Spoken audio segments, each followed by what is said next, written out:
I think he's been absolutely brilliant. I'm a wee bit surprised he got himself involved in that kind of stuff. And I'm a little bit surprised Vicario's getting himself involved in that kind of stuff with Gabby. But absolutely, I would defend the right to reply. But I think some.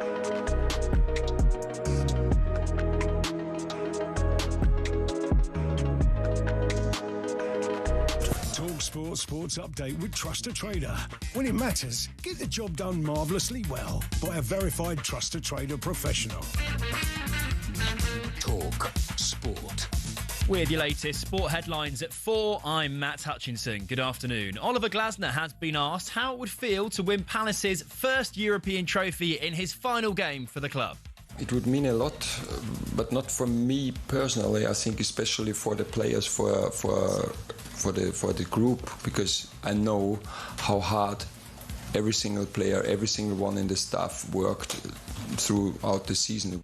Well, you can hear them face Rayo Vallecano live on talkSPORT tonight. Meanwhile, former Palace chairman Simon Jordan has given his verdict on Glasner's time at Selhurst Park. He's proved that he's an excellent manager, but he's temperamental. And some people would suggest that I don't need the temperamental side. It won't affect his legacy, but his legacy's been tarnished with the Palace fans because they should be. He should be getting a Guardiola celebration. West Ham say Nuno Espirito Santo is highly motivated to take the club back to the top flight after confirming he's staying. Former Hammers defender Scott Minto reckons that's the right call. I think he has proven himself in the Premier League, but actually also he took Wolves up from the Championship to the Premier League as well. Yes, he had quality players, but he was able to mesh them together, and hopefully West Ham are able to do that as well. West Ham have also reduced season ticket prices by up to 30% for the upcoming Championship campaign. Deep change is needed. The words of Tottenham's hierarchy. The Lewis family have publicly apologised for a second 17th place finish on the bounce, but won't be selling the club. In transfer news, talkSPORT understands Enzo Fernandez wants to leave Chelsea this summer. The club are open to a sale, but will demand £120 million. We're also being told Man United are close to agreeing a £38 million deal for Atalanta midfielder Edison. And in the IPL, the supposed 15-year-old Vaibhav Soyavantchi has just scored 97 off just 29 balls for Rajasthan Royals against Sunrisers Hyderabad. Live commentary over on talkSPORT 2. talkSPORT News. Resident doctors will strike next month, and typical households across Britain on standard tariffs will see their energy bills rise by more than £200 a year from July. More news with Emma in half an hour. talkSPORT weather with QuickFit. Sort your new tyres this spring at a time that suits you best, from the comfort of your home or work 7 days a week, with our mobile tyre fitting service. Conditions apply. We're expecting a dry and warm night ahead for most of the UK, with the odd thundery shower possible for some.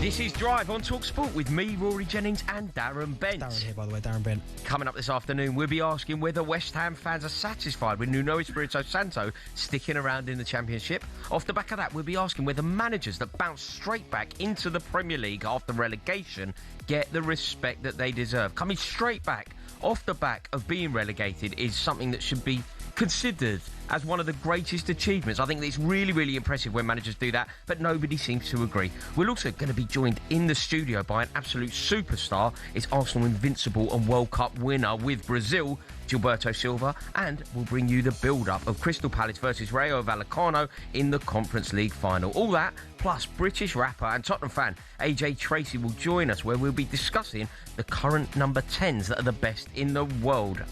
This is Drive on talkSPORT, and you can get involved. 03717 22 3344.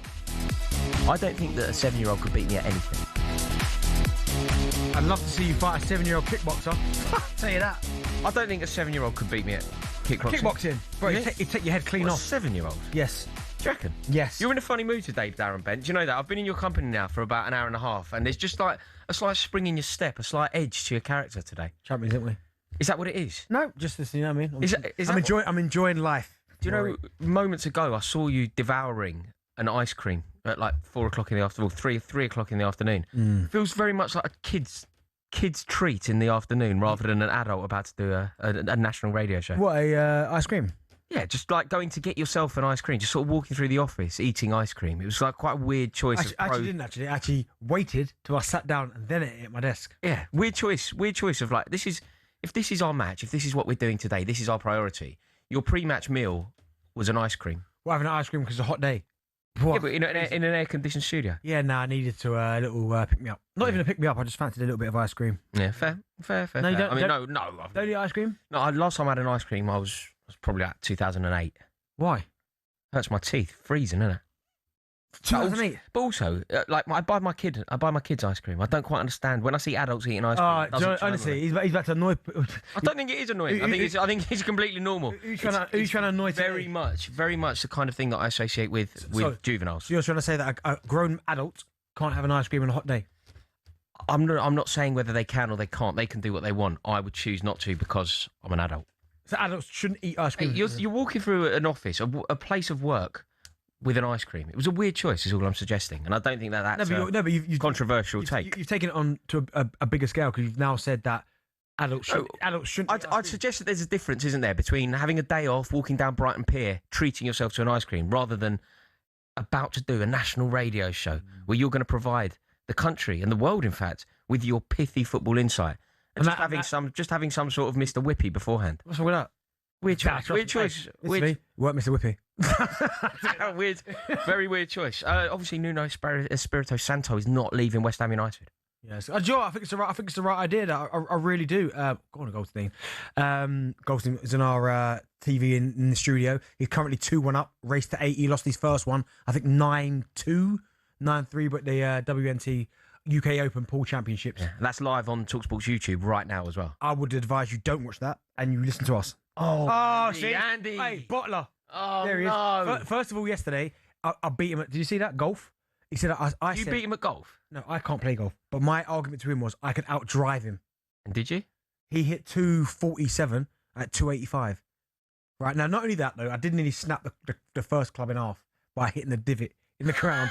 But after that, yeah, 285. Oh, fair play. Down the fairway. Fair play. Do you play golf? No, I don't play golf. Well, here we go. I don't. Here we go. Joe, grown up shouldn't play golf. No, I don't play. I'm not into golf. Do you? Do you play? Do you like it? Yeah, I'm paddling. I don't get it. Yeah, I prefer basically. Oh, Andy. Oh, dear God. It's not going well. What do you think? West Ham United, they're going to bounce straight back? I think they should do with the parachute payments and the squad they've got. But I think it's like a lot of things with sides that go down. Now, again, I'm going to use Ipswich as a reference. I thought they recruited really well while they were in the Premier League. For if the worst came to the worst, they had a team to get them straight back up. It's just going to be interesting to see what West Ham do, what players are going to stay. Like if they can hold them to the likes of Fernandes, which I don't think they will, Bowen, Somerville, these type players, then that team there should 100% bounce straight back up. Callum Wilson, who can score 20 goals in the Championship. And also Espirito Santo. Like Espirito Santo is the best manager in the Championship, isn't he? It's fair to say. I think he'd be brilliant. I think if you can keep hold of Espirito Santo, who's got previous with getting teams promoted, then why move away from that? So no, yeah, I think you keep him because I really like Nuno and I think he's a top manager. Yeah, I'm inclined to agree. Do you think that it's? Were you surprised that some West Ham fans effectively wanted to clear out, wanted him gone, and didn't think that he had done the job that he was brought in to do? It doesn't surprise me. I mean, listen, like, West Ham have you only got to look at the kind of the Moyes era, and I get it. More of that came down to the style of play. They understand. And I do get it to a certain degree. They thought, well, why can't we have a better style of football and win as well? Which I do get, but it's like anything. Once you go down, I mean, the manager is associated to that. You're going to get people saying, well, he's part of that. He couldn't save us, so let's start fresh. But they want new owners. They want new. It's not going to happen that. But listen, I think if you get Nuno, trust me, you've got a great chance of bouncing straight back. Yeah, I'm inclined to agree with you. In an open letter, the club said today, Nuno made it very clear that he is highly motivated for the challenge of guiding West Ham United back to the top flight at the first time of asking. That must be his unquestionable goal for next season. Former Premier League midfielder Danny Murphy was alongside White and Jordan earlier, and he said that it's a right call. There is some common sense around it. I think you can look at it both ways. Unfortunately, you're always going to have a certain section of the fan base that isn't on board with it because the style of football has been talked about. I was listening to a phone-in yesterday where a lot of West Ham fans didn't want him to stay. So there'll be a mixed bag. Damned if you do, damned if you don't. And I think probably with his experience in the Championship, he already knows the group. I can see the sense behind it, yeah. Bless you. Are you surprised to see that Nuno's going to stay? Did you think that he might leave? Do you think he'd want to try and stay top flight? No, I think so. Listen, whether you think he's good enough for the Premier League, which he more than is, because he's a good manager, he's shown that, he gives you a fantastic chance, and you don't have to worry about it because he's got a full season. Let him get the players out that he wants out. Let him get the players in that he wants. And I always found when you get teams and clubs of Aston Villa will understand this to a degree. Newcastle will definitely understand this to a degree. When these teams go down, because they're big football clubs, you get the best players from the Championship, or a lot of the best players from the Championship, in their mind thinking, I might never ever get a chance to play for a side as big as West Ham. So they ultimately end up going to West Ham or Newcastle. I remember there were players that were like fringe players at Premier League clubs going, well, hold on, for a year I'll go to Newcastle, double my money and come straight back. I think with West Ham and the size of the club there is, they'll get players, big players in the Championship that are going, I'd love to play for West Ham. Yeah, get me to West Ham. So I fully expect West Ham to bounce back first. If they don't, it's a travesty. Do you think they'll keep their big name players? Obviously, the obvious one to talk about here is Jarrod Bowen. Do you feel like Jarrod Bowen will remain a West Ham United player as they embark on a season in the Championship? Well, it's such a difficult one because then a lot of people might question his ambition if he stays. But then I know he's heavily connected family-wise to the football club as well. He loves the football club. He's the captain of the football club. And it depends what his ambition is, because if he's still got big, huge ambition of playing for his country and representing his country, then he has to move. As simple as that, because you're not going to get picked. I know some players have, but it's an anomaly. He has to play in the Premier League to get Thomas Tuchel's attention, to get in the England squad. If he's a little bit like, well, some things are more important to me. I've already played for England. I've missed out on this major tournament. My biggest priority now is getting West Ham back into the Premier League. Then he may not. But only he can make that decision. How good do you think he is? If he were to leave West Ham, what sort of club do you think could sign him? I think he can get into a lot of players' team squads. Like he don't start for a lot of the big clubs, although his numbers are good. But I think if he went to Newcastle, I think that'd be a brilliant signing. That one to me just screams an obvious one. Newcastle, because I don't know what's happened with Gordon. I know he's in talks with Bayern, but you get Harvey Barnes on the left, who I'm a big fan of. You get your striker, Watermada or Vissa, whoever you want to play, Osula down the middle, and you get Jarrod Bowen on the right hand side with Alanga or Murphy. Mate, that's not a bad front six. That. Do you know? Sometimes I just catch myself. Right, we're having a conversation here, Benty, about West Ham United starting life in the Championship. Is Jarrod Bowen going to stay? Like, this is an indicator of absolute, utter, total mismanagement at boardroom level, isn't it? When you think of the size of the club, when you think about the size of the support, when you think about the history of the club, and even the more recent history, where they were in Prague when Jarrod Bowen scored that winner, when they won European silverware for the first time in decades, how on earth have that ownership? Yeah, it happens. Unfortunately, we've seen it with clubs as well, where you look at, I know it was a little bit longer, but the Leicester situation as well, you go, look where they are. But, I mean, you said about Jarrod Bowen, would you take him at Chelsea?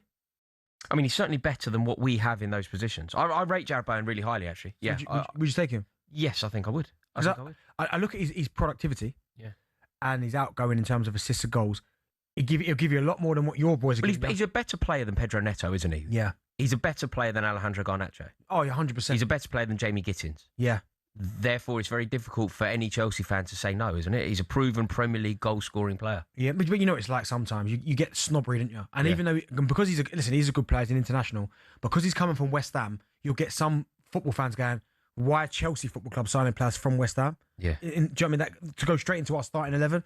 But I think if you are a Chelsea fan, you can get him. Even if you get him on loan for a year and just see what happens, I think Jarrod Bowen would be a good signing. Yeah, I can't believe that West Ham are in this mess, you know. Now we're actually having the conversation. The dust has settled. We know that they are relegated. It just beggars belief. Like, you know, when West Ham fans were protesting and it was all that GSB out, they were desperate for new owners. They were desperate to let the board know that the running of the club wasn't acceptable. I don't necessarily think that we heard them. I don't necessarily think that we listened to them in the way that they should, that we should have done. They were so far away from this. Yeah. And suddenly they are now a Championship side, and we're debating whether Jarrod Bowen will stay or go. I know. It's awful. West Ham United fans, we really do want to hear from you. Will you please give us a ring? 03717 22 3344. If you have anything to say regarding GSB, anything to say regarding Jarrod Bowen, we really would love to hear from you. That's 03717 22 3344. We will be taking your calls next. Does Nuno Espirito Santo deserve credit for staying at West Ham? And West Ham United fans, are you happy that he's staying? Get in touch. 03717 22 3344. You are listening to Drive on talkSPORT with myself, Rory Jennings, and Darren Bent.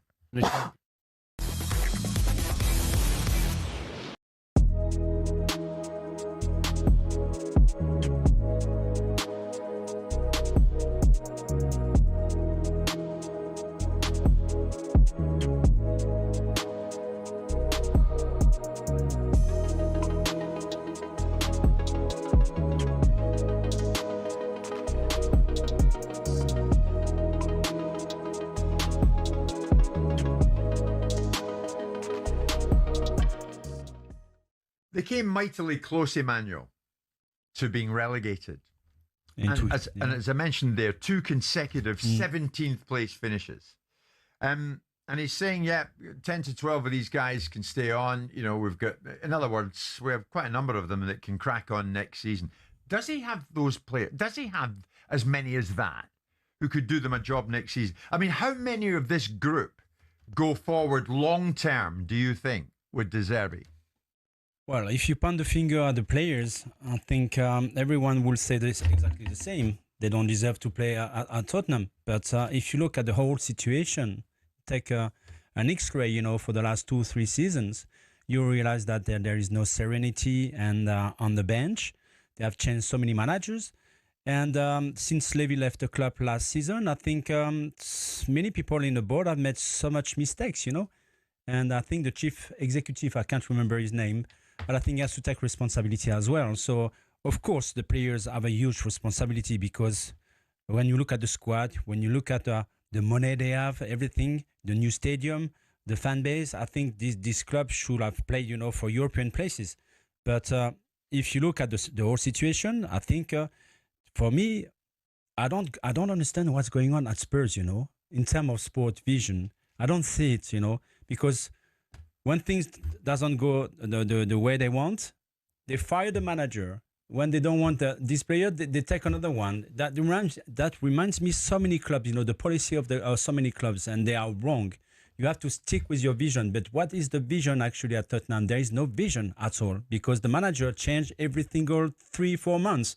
So you have to come back on what it means, you know, to get a team, which means for me, they have to change the mentality inside the club because I don't see the same Spurs team, you know, the same club I used to see for years and years, you know. Yeah. The mentality for me is the worst. And if they don't change this vision, they're looking at a third. You can take the best player in the world if you want. Look at Manchester United. If you don't change the mentality of the team, it will never happen.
sick and tired of my vulnerability. This is... I've got this. This is Lady Gaga.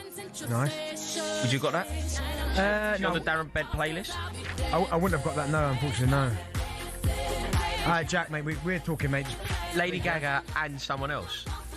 I don't know who else. I'm going to go for... Telephone. Shakira. Someone like Shakira. Someone like Shakira? Yeah, they're quite interchangeable, aren't they? So Shakira is Beyonce? interchangeable with Christina. Okay, yeah, so I was right. Shakira's like Beyonce, is she? Yeah. Okay, alright. Yeah. It's kind of, you know, it's all about the same. If you like Shakira, you probably like Beyonce. If you don't like Shakira, you probably don't like Beyonce. Yeah, you're not wrong, Joe. Yeah. Is that fair? Yeah, okay, yeah. But how's BTS going? I'm not talking about them. I'm a huge fan, a devoted fan, a passionate fan of Korean K-pop band BTS. I will never ever be saying anything snide about that band or their fans ever again.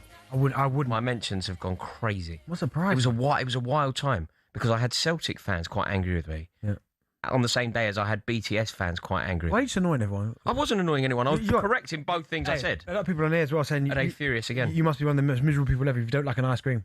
I like an ice cream in the right place, Darren. I would suggest that... But you just said adults shouldn't eat ice cream.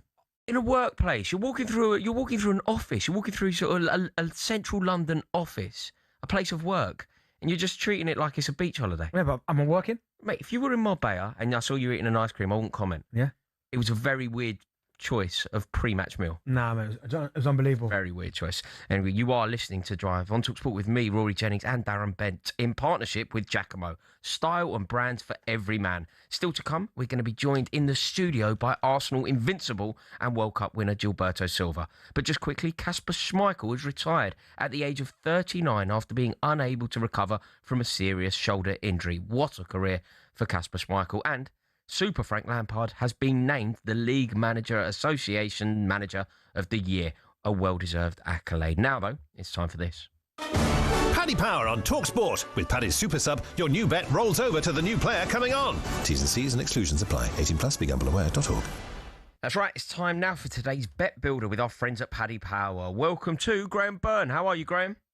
Yeah, very good, Rory. How are you? Yeah, I'm very well. We're obviously looking ahead to tonight's UEFA Conference League final as Crystal Palace play Rayo Vallecano in Leipzig.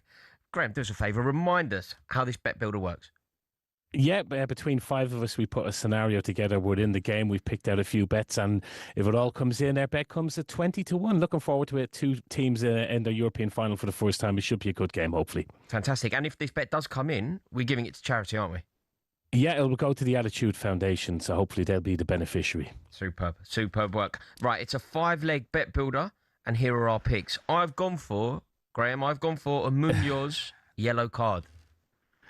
Okay, this is out of left field. I had to look into this one because he never struck me as being a dirty player. I remember one time he could have been sent off at Selhurst Park, but he's had 7 yellow cards in the league this year. In the conference, he's played 13 games and he hasn't had a card yet, Rory. So some would say it's due, Graham. It's due. It's like one of the buses. It's due, hopefully, tonight because it's a decent enough price. And if this comes in, Rory, that will get us off to a flying start. Fantastic. What have you gone for, Benty? So I've gone for a Crystal Palace win, please, Graham. Yeah, Benty, I think it's 19 out of 21 now. You had Aston Villa last week to win, so it's the streak continues unstoppable at the moment. Yeah, Crystal Palace, they have lost a few players this season, but the FA Cup win should stand them in good stead. They are the favourites to win this one, and I think they've been planning this for a long time. I think since they beat Spurs in the league, they knew they were safe, and they've been able to plot a way to this game, and I think they'll be cherry ripe for it tonight. Graham, our producer Joe has said that Mateta will have at least 2 shots on target. Yeah, we've just gone with 2 shots at all. They don't have to be on target here for Mateta. All the vibes seem to be that he's back in Glasner's good books. His last game as well, and he's going to start tonight. And if he does, you'd have to fancy him to have a few shots and probably a goal or 2 in him. What's the people's pick? What have the people's gone for here, The Graham? people have gone with 8 or more corners in the game because both of these teams average 6 corners a game in this tournament. So you should be looking at about 11 a game. We think 8's a bit generous. Over 8 is a good bet here. So the people have gone with over 8 corners. And what's your selection for us? I was surprised this one was left. I've gone with both teams to score because Palace haven't kept a clean sheet in 8 games and Rayo Vallecano have scored in the last 10. And I think these are two teams that like to get in the front foot. So I'm hoping for an attacking game and be better than last week's final. I know Villa fans won't mind last week because they put it to bed fairly early. But I'm hoping we have a good attacking game and I think both teams will score here tonight. Amazing. And if all that comes in, Graham, what are we looking at? We're looking at a 20-1 bet builder, and hopefully that the Attitude Foundation can benefit from that. So let's hope we have a good run tonight. Oh, fingers crossed. Thank you so much, Graham. Yeah, cheers, guys. Bye. Thank you. That is Paddy Power's bet builder for today. Minimum odds 1 to 5 per leg. 18 plus. BeGambleAware.org. Paddy Power on talkSPORT. With Paddy's Super Sub, your new bet rolls over to the new player coming on. T's and C's and exclusions apply. 18 plus. BeGambleAware.org. Right, now we're going to dive straight into the phone lines. We're taking your calls. West Ham fans, does Nuno Espirito Santo deserve credit for staying at West Ham? Glenn, the West Ham fan, is on the line. Hello, boys. How you doing? Darren, Rory, hello. How are you, Glenn? Mate, you right? I'm not too bad, thanks, boys. I've took my medicine and licked my wounds now, so I'm ready for a championship with no VAR, mate. Oh, yeah. There's always a silver lining. Yeah, glass half full. I like it. There is. Now, I do feel lucky that Nuno stayed, to be honest with you. I didn't see that coming. I thought he was long gone, especially with Sullivan. He wanted him out, didn't he? But with that Kalinski fella, he was one that really wanted him to stay. I think he's up in his stake in the club now with the goals percentage. Is that a sign maybe Sullivan's going to not get his way and start getting pushed out a little bit? I hope so. What do you boys think? Do you know what? It's a great question. But do you know what? It's one of those where for West Ham Football Club and the owners, supporters, the players, like for the owners' benefit, they're going to want to get back into the Premier League as quick as possible. So it probably do them not even a favour, but to listen to people that are more in a better position than they are, because I get it. They want to do things their way. It's their mind. I understand all of that. But West Ham cannot be bouncing around outside the Premier League for too long because they're too big a club for that. Exactly that. But what you got to think of is just like what. We no disrespect to Parker now. I love him. He was one of us once. But out of all the other managers in the Championship, none of them are better than Nuno. So our best chance of getting back has got to be with him now. Yeah, agreed. 100%. And I think that's the big thing. The clever appointment is that Nuno's done it before. Yeah. No point sacking Nuno and trying to find something. He's done it. He's been there. He showed us, even though they went down West Ham, there were still moments this season where West Ham played some good stuff and they were close to staying up. But yeah, I think that's the first good appointment they've done. Keeping him. Yeah, keeping Nuno Espirito Santo is the first step, isn't it? Yeah, getting 100%. back into the Premier League. Now, still to come, we're going to be joined in the studio by rapper and Tottenham fan AJ Tracy. But first, it's time for No Googling. Quite a simple one. We want to know who is the youngest player to ever play at a World Cup. Do you know? The youngest player ever? Yeah. I know the youngest player is to win one. But... I said it was simple. Sorry, I've just seen the answer. It's not simple. I thought I knew. It's not. So you don't know? No, I don't know. I would have got it wrong. I thought I knew, but I got it completely wrong. We will let you know after this.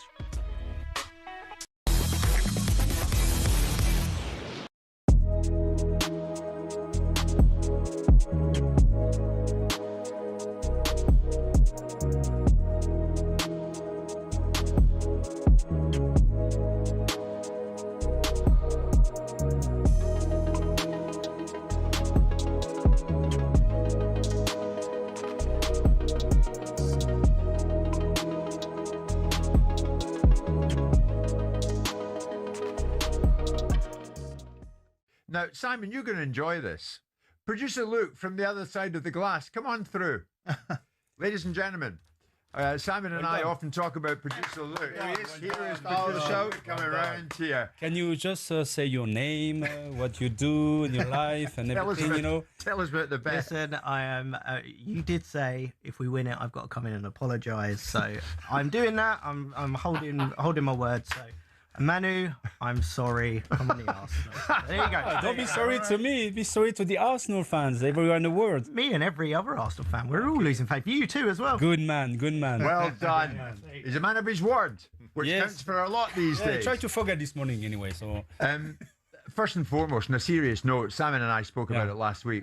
Obviously, What does it mean to you? I mean, how did you react in Paris? I watched the game, every single game the last couple of weeks, and I watched the game City against Everton, and I thought after the halftime, I thought, they're running the game, they're leading the score, it's over, it's gonna be until the end, and then Everton did a great second half, and they deserve to at least get a point. I thought they should have won that game, but anyway. After that game, Arsenal were champion. So I received so many text messages, that night, from people here in England, around the world. Tell us, give us some names. Who texted you? If you can. Were right. You're 20 years waiting, it's such a long time. We deserve it. It's such a great day for Arsenal, for the club, for everyone's. But I was thinking, but how many were positive, for the last couple of months? I've heard so many critics even from the fans, from pundits, from the players, and I was thinking, hell, what's going on? Is it something against Arsenal? But especially your mate Vieira, he's been quite negative. Even when you won it yesterday, he couldn't quite bring himself to give it all of it. Yes, of course, if they win the Champions League, they will be remembered as the biggest achievements. But not the biggest team, not the best team. Oh, really? With Patrick having a day? Compared to the Invincible? Compared to you guys, yeah. Or compared to the Invincibles, yeah.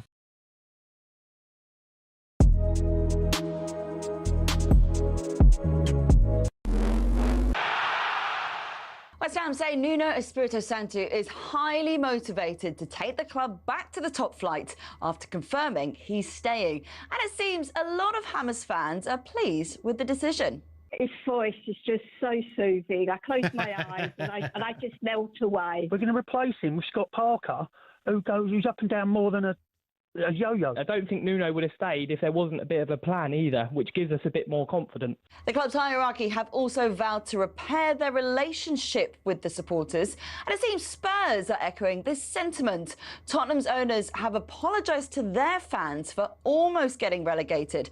The Lewis family say they're committed to a complete reset, but won't be selling the club. South of the river, Palace fans will be hoping Oliver Glasner can conclude his time at the club with one last piece of silverware. It's the Conference League final against Rayo Vallecano in Leipzig tonight, live on talkSPORT from 7 p.m. Former chairman Simon Jordan wondered, even if Palace do win, will Glasner get the credit he deserves? He's proved that he's an excellent manager, but he's temperamental. And some people would suggest that I don't need the temperamental side. It won't affect his legacy, but his legacy's been tarnished with the Palace fans because they should be. He should be getting the Guardiola celebration. And Kasper Schmeichel says he's thankful for the opportunities and friendships football has given him after announcing his retirement because of a shoulder injury.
You are listening to Drive on talkSPORT with me, Rory Jennings, and Darren Bent. Still to come, we'll be joined in the studio by Arsenal invincible and World Cup winner Gilberto Silva. But first, a few moments ago, we asked you who was the name of the youngest player to ever play at a World Cup. I thought that the answer was easy. Yeah, I think I know it. Go on. Is it Norman Whiteside? You've looked at my computer. I haven't. There's no way you knew that moments ago. How much I did not look at your computer? You know that it's Norman Whiteside. Yeah. Norman Whiteside was 17 years and 41 days old. Yeah, he just beat Pele. Because Pele was obviously 17, scored 2 in the final. Amazing. Absolutely amazing. From Norman Whiteside in 1982, representing Northern Ireland versus Yugoslavia. Right, listen up. This is actually huge. There is some very exciting news ahead of this Friday's breakfast show. Arsenal fans, it's been a rough ride over the last few years. I think it's more like stay crumble for Arsenal rather than stay humble. We know how their season goes. Lent began yesterday. Are you aware of this? Mikel Arteta apparently has given up winning. They will crumble under the pressure, and they absolutely did. But all of that has changed.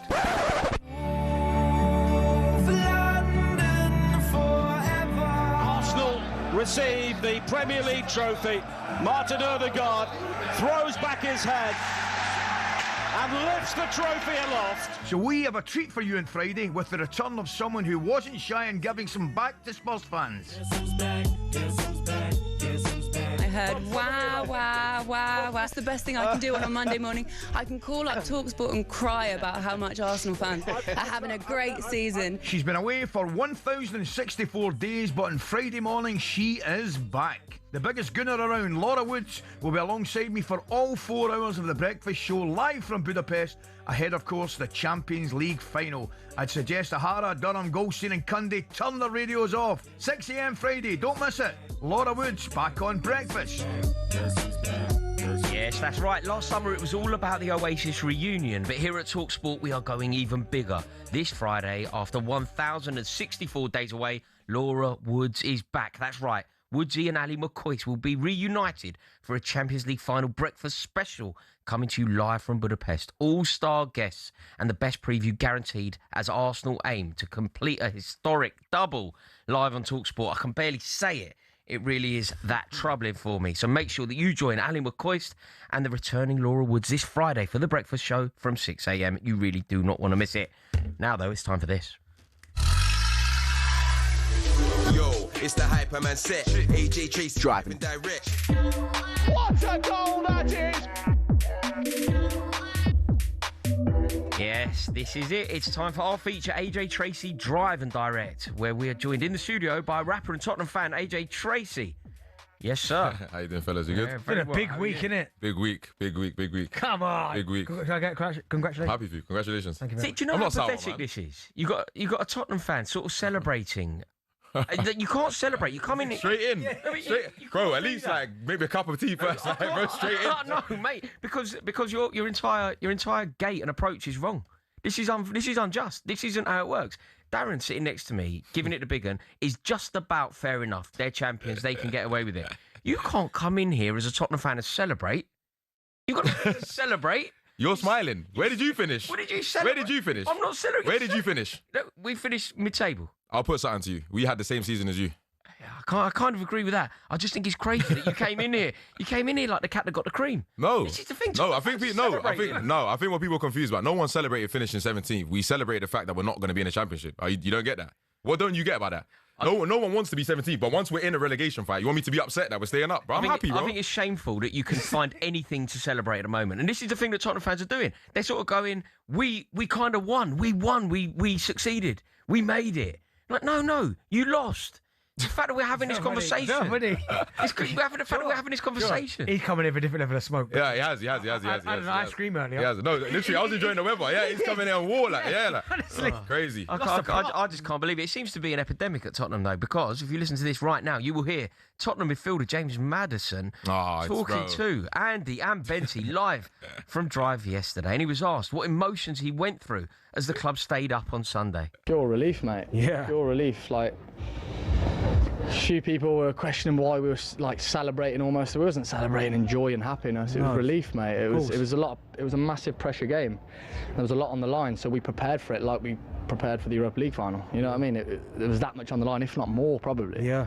So the celebrations at the end, which obviously the fun police come out and have a little bit of a go at, was more relief. Just the fact that we have managed to dig deep and get that last win. Because I knew West Ham would win against Leeds. You could feel it. West Ham at home. West Ham have got great fans as well. We knew that place would be rocking and they'd probably get a result, so we knew we had to get something. I kind of that makes a little bit more sense to me. The fact that James Maddison there was suggesting that it was more about relief than celebration. Of course, that's what I just said. No, that's what I just said. but I've witnessed you in real life. You've walked through the door like the cat. You want me to come in here? It's 30 degrees outside. How do you want me to walk in? I think you should come in here very reticent and basically say, "Oh my God, by the skin of our teeth, we got away." Bro, you know I don't play for Spurs, right? You know that. I got my whole own thing going on. No, I don't really get it. But what I do have to do is give a lot of credit to Roberto De Zerbi. Yeah, fair enough. He done his job. He done well. He changed the direction. That was the last swing of the bat, innit? Like getting De Zerbi in, and he done his job. Yeah. Do you think you would have gone down without him? Yeah, probably. I think so. Probably. He galvanised everyone. I think he just brought everyone together, and people bought into him, which is important. Yeah. So. What was the atmosphere like the last game? Because again, nervous, very nervous. Was you? Yeah, of course we was. I was there, my little brother. We were always there. We was nervous, of course, bro. Because you know why? Because I thought the easy way out is if West Ham just lose.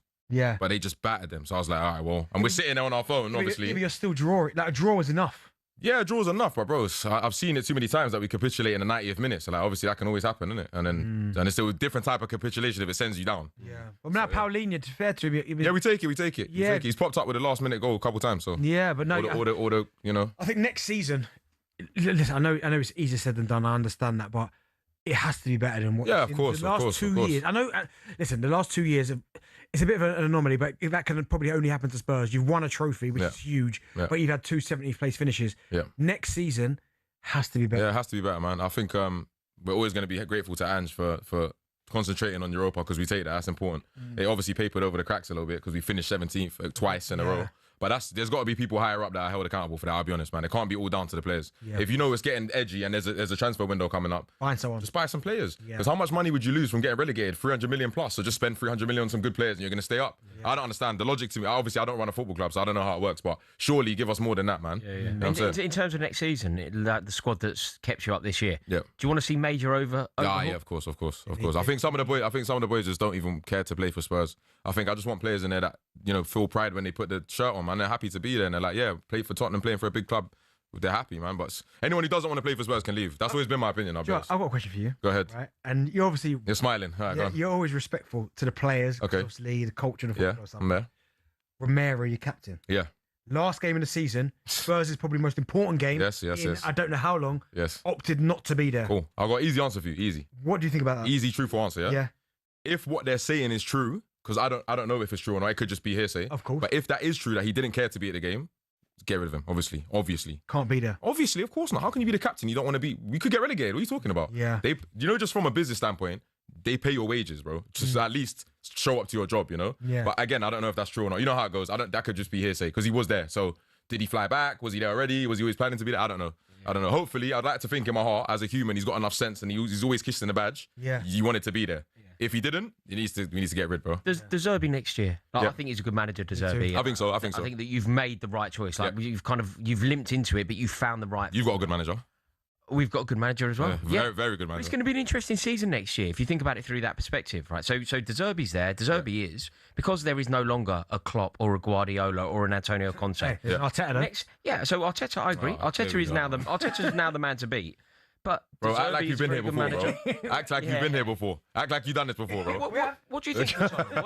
What's the hope? Because I think there is now. It's almost like everybody is allowed to dream now. Yeah. Because there is no obvious standout candidate for... No, there is. Arsenal, obviously. Okay, so I agree with you. So Arsenal are favourites to retain. Yeah. You don't agree with him because you said there is no standout. And then he said... what I mean is Arteta... No, but I do. Because in recent years, what we've had like a Guardiola or a Klopp or a Conte or a Mourinho. Yeah. And there was just like an icon that was clearly the best manager in the league. Arteta is now the best manager in the league. You think he's better than Unai? I think he is now because he won the league. I think it really is that easy. Unai Emery. Yeah. Yeah, come on, bro. Yeah, I think so. 5 Europas. He is. No, that's crazy, by the way. That's definitely crazy. But I think like doing it at the top level, I think Arteta is definitely the best in the league. Yeah, Arteta taking Arsenal to in the same season, their first title in 22 years, and the Champions League final. Yeah. I think you really have to put a lot of respect there. I got to caveat it a little bit though, and say it did take him 6 seasons. Mm-hmm. Yeah. We have to caveat a little bit. Yeah. If you didn't do it this season, if you capitulated again, me personally, I would have said he's got to go. Bro. You got to. Yeah, listen, maybe. Would you? Not Arsenal fans wouldn't have said that. If you lost both the Champions League final and didn't win the league, surely some fans would have been like, he's got to go now. I guess we'll never know. Yeah, we'll never know. Yeah, I'm happy for you, man. I'm happy for you. Listen, you know what? I'm happy. Wait. Listen. I'm happy for 4 specific people. Yeah, you. Yeah. Chloe Kelly, that's my dog. Yeah. Saka. because he's from West. Yeah. And Rice, 'cause I like Rice. That's it. Everyone else, I wish them the worst. But you four, fair enough. Fair enough. Yeah, I think that's quite a good logic. I think for you directly rather than your football club. Exactly. Yeah, for you, yourself, as a human. Just a little side. Yeah. I'm going to go off someone quickly, right? But Crystal Palace are playing tonight. Yes. Would you like them to win Palace? Of course. Ask him. You don't want Palace to win? Honestly, he's you're a horrible. Grinch, man. This guy's horrible, man. I don't know why anyone thinks I would. Where's want Joe? Palace to Get him win. out of here, man. Why would I want Crystal Palace to win? What do you mean? Why not? Well, I don't think What I've hate ever can you have wanted. for Palace? Why do you hate Palace? It's not hatred. I don't think I've ever wanted an English club to win in Europe that isn't my own club. You know what it is? This is the Chelsea mentality, by the way. They actually think they're just like, you think you're the London club, innit? You do. I think it's surprising because I know that I'm right on this, and yet you know that you're right. I'm thinking you're right. It's one of those weird situations where I know that I'm correct. There is no Rory, way. this is the second time I've been on air with you, and the second time you've been wrong, bro. No. You're wrong again. I'm not wrong here. And guys, just everyone listening at home, I'm gonna go ask my mate James for a signed shirt for you. I got you. I know you want James that Madison because I know you've got a poster of him in your wall the way you obsess over him. So I've got you. I'm gonna get it over. I got you. I genuinely would like that. I genuinely would. Here we go. He's teeing it up. Go on. Yep, go on. I've got to wash my car. Yes, here we go. Do you know what? Anybody listening, I want to hear from you. 03717 223344. That is the phone number to call. Do you want Crystal Palace to win? The where I sit on this debate is I don't want any English club to win in Europe. I have never ever watched European football involving an English side where I've wanted the English side to win unless it's Chelsea. Quick question, really quick, yeah? Are Palace a club with history? Do you respect Palace as a club? Yeah, I have. Why do you have to think about that? You know, this guy's such a hater. No, I do. I respect Palace. It's a big achievement for them to be there. I think it'll be lovely for the fans. They got some real fans. Yeah, the biggest club in South London. They're away fans as well. Amazing. Yeah. I think they deserve it, man. Just let them have it, man. So would you support did you want Forest to win?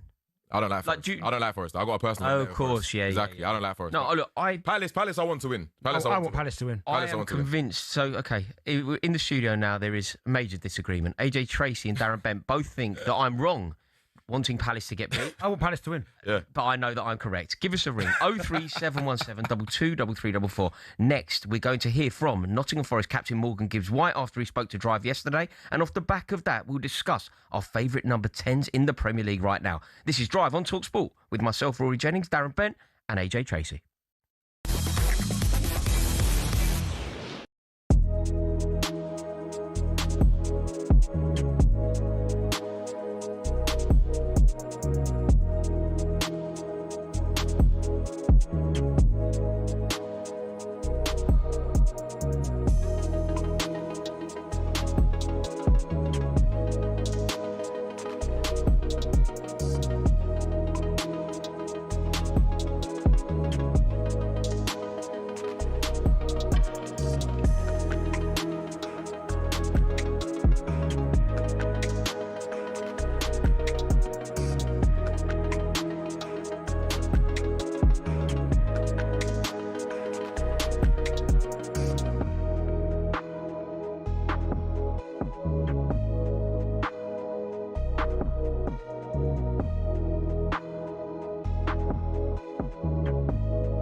Piers Morgan has pushed back at fans who claimed that he shouldn't have been on the pitch at Palace on Sunday celebrating the title win with the players. Morgan and his sons Bertie, Stanley and Spencer were all on the pitch alongside fellow celebrity Gunners, actor Jake Wood and comedian Jack Whitehall. But critics highlighted hypocrisy from the likes of Morgan, who had previously gone for Mikel Arteta, calling for him to be sacked in 2022, to now share photos with the manager and the players on the pitch. Morgan, for his part, pointed out that he paid 4 750 quid hospitality tickets for his family to be at Selhurst Park before he was invited on the pitch to be a big part of the whole thing. If you're watching on YouTube, you can see exactly what I mean. Is there anything wrong, Simon? Anything wrong, Danny, with celebrity fans getting celebrity privileges? I have mixed emotions about it. I mean, you could make the same argument for Noel sitting up on a stage holding one of the trophies that was celebrating Pep Guardiola's 20 trophies. But that was a special event, and so he played a part in it. He was doing some interviews, and so to some extent, it was a special event on Sunday. I'm not a great fan of it. But I was a miserable old sod when I was there. I wouldn't, when Ronnie Corbett once asked me for some tickets, I said, "Have you got a season ticket? We were playing Liverpool in the Cup semi-final, your lot." And he said, "Can I have a ticket?" I said, "Have you bought a season ticket?" Rather than just be generous to Spirit and go, well, celebrity fans are part of it. They raise the profile to some extent because we had Bill Nighy, we had Joe Brand, we had Bill.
You are listening to Drive on talkSPORT with me, Rory Jennings, Darren Bent and AJ Tracy, and we've just watched Andy Goldstein. He's smashing it up, isn't he? It's all live on the talkSPORT YouTube channel right now. Rory, Darren. Who's he playing against? He's playing against Sylvia Kristich. Oh, God. Gone for it. Yeah. I've got to. Not bad. You go in heavy. Went through. Go in heavy. Yeah, he's 7-2 up in the... 7-2 up in the race to 8? Yeah, he's flying. And that the last pot as well was beautiful to win that rack. He's good, isn't he? This is guy with his technical words. You don't know anything about potting and racks, bro. Rack City. No, trust me, I do. No, Andy Goldstein is doing incredibly well in the UK Open Championship. Travis Scott. I was just about to say. I saw the shoes. You put them onto that, innit? Yeah, I know. Very nice. You are, of course, listening to Drive on talkSPORT with me, Rory Jennings, Darren Bent and AJ Tracy in partnership with Giacomo. Get fresh looks and great brands from Giacomo. Now, still to come, we're going to be joined in the studio by Arsenal invincible and World Cup winner Gilberto Silva. Legend. Now, let's hear from Nottingham Forest midfielder Morgan Gibbs-White, who joined Andy and Benty live on Drive yesterday, and he was asked how he felt about missing out on Thomas Tuchel's World Cup squad. Going into it, I kind of expected the worst. Yeah. I always expect the worst in them sort of situations, just so that when it does come, I'm not that disheartened. Of course. Obviously, when you find out the news, you're disheartened no matter what. But yeah, you as a football player, you try so hard for these moments because they're just.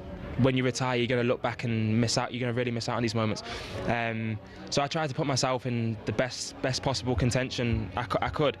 And I believe I did that, and I know in myself I did that. So I'm comfortable with knowing in myself that I did everything that I could do. Of course. Can't wait for this. So Rory, just then you were talking about why Gibbs-White wasn't in the squad, or your beliefs, Joe. You just get your finger on the button. I think it's a disgrace that Morgan Gibbs-White's not in the squad. And we agree. Put it. Okay, I'll phrase it differently. I think that the England manager should be English, and I think if the England manager was English, he would have picked him. Well, so you think there's a bit of a bias because he's German? Yeah, I do. Yeah, I do. I do. I think the England manager should be English. I don't think that's controversial. I think it's the least controversial thing you'll ever. You think he hasn't picked Morgan Gibbs-White because he's German? Just really quick. We're gonna go on a tangent. Similar, something similar. Would you take Pep as the England manager? No, I don't think that's a lie. No, it's not about how good you are. Of course, I wouldn't take Pep as the England manager. Pep Guardiola is the best manager in the world. He's arguably the best manager to have ever lived. I'm not for 1 second suggesting the quality isn't there. Would you rather have Liam Rosenior as the England manager over Pep? I'm suggesting that what you should have as the England manager is somebody who is English. Answer the question, Rory. Pep or Liam Rosenior as the England manager? If it's between those two, it has to be Liam Rosenior. Oh, okay. Because no one listening believes you, by the way. Well, no one. I don't think you should have the option of choosing someone. Wait. Because I was distracted because I was reading that, which is crazy. But that is crazy. Barcelona are going for Anthony Gordon. Right, but no, go back. about that. You'd rather for England national team, you could have Liam Rosenior, who, listen, I love Liam, good friend of mine, but Pep is a better manager. For England, you'd rather have Liam Rosenior than Pep. But it's like you saying to me. Answer that question. Okay. No, just say Pep or Liam Rosenior for England. Can you not see that it isn't about the quality? Liam Rosenior is one of the worst managers that Chelsea have ever had. Pep Guardiola is arguably the greatest manager to have ever lived. Yeah. But for England, it has to be Rosenior. Okay. Because it'd be like saying to me, who's a better centre-half, Dan Burn or Ruben Diaz? Yeah. The answer is Ruben Diaz, but he's not English, so it's not a choice. You have to go with Dan Burn. Yeah, but you have a choice for the England manager. You shouldn't. Yeah, you have. What is international football? Right now. What is international? Let's get existential on this. International football is supposed to be a representation of ours, the best of what we can offer, versus the best of what they can offer. Wait, how long's Pep live here? Has he got a British passport yet? Well, if he does, he'll probably get one. He might be close. So if he gets one, you'd be happy with him being the manager. Thomas Tuchel isn't the best manager that we should be able to get. He's the best manager that we can afford. The reason that we've got Thomas Tuchel in the dugout isn't because we cultivated him. It's not because we deserve him. It's because we can afford him. Okay. And I don't think that's what international football should be. If Pep is available next, Liam Rosenior should be England manager. Fine, fair enough. That is simply how it has to be. You know, there's someone out there at home making a list of all your bad takes. It's a growing list. I don't think that's a bad take. I think that's it's a growing list, bro. It's a long list. I'm not even convinced I'm wrong. He went round the houses when it comes to the German element. He did. When the mic was off, he did something else, didn't it? He wouldn't have got that way, did he? Oh dear. I do think it's an outrage that Morgan Gibbs-White hasn't gone. We agree. Why do you think he hasn't gone? Do you know what? I could have rationalised it. I could have answered that question properly, Darren, if Cole Palmer was in the squad, or if Phil Foden was in the squad, or even Alexander-Arnold, because I would say that we don't need the creativity that Gibbs-White would offer because we have in Palmer, other places. because we have Foden, because we have Trent Alexander-Arnold. We don't have the creativity from any of the others. So Eze's creative. Not to the okay, but you could take more than one. What's your answer? Can you answer the question to that? I don't understand it. You know why though? You know why he's done that, though, innit? Why? He just doesn't want to shoehorn anyone. He's just taking people who fit in his. He's got an 11 that he thinks is functional in all areas, and then he's just not put because our best players are all 10s. We're not going to bring 5 10s, is what he's done. He's just saying we're just going to take players that fit in. I don't agree with it, but I understand why he's done it. It's just his way. I think it's outrageous. Maguire not coming is a bit insane though. I think Maguire should have come as well. Yeah. Dan Burn. It's absolutely ludicrous. Nothing against Dan Burn, by the way, but I think Maguire for England, though, is a different beast, I'll be honest. Yeah, I think I said ludicrous for Dan Burn. Ludicrous. Yeah, absolutely. Dan Burn is a ludicrous. Who's your favourite ever footballer, by the way? I just want to know. Just Frank Lampard. Ever.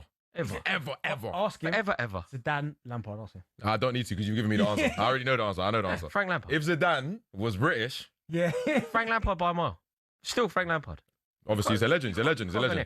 Frank Lampard, one of the best to have ever done it. But at the moment, Morgan Gibbs-White, one of the best to have ever done it. I think he is, undoubtedly. At the moment, of the 10s available. Okay, rank the 10s with me then. Let's rank the number. Are we ranking them on form or just overall ability? Right now. Best number 10. On form. On form. Gibbs-White's 1. On form. Yeah, Gibbs-White's first. On form, definitely Gibbs-White. Gibbs-White. Okay, so Gibbs-White number 1.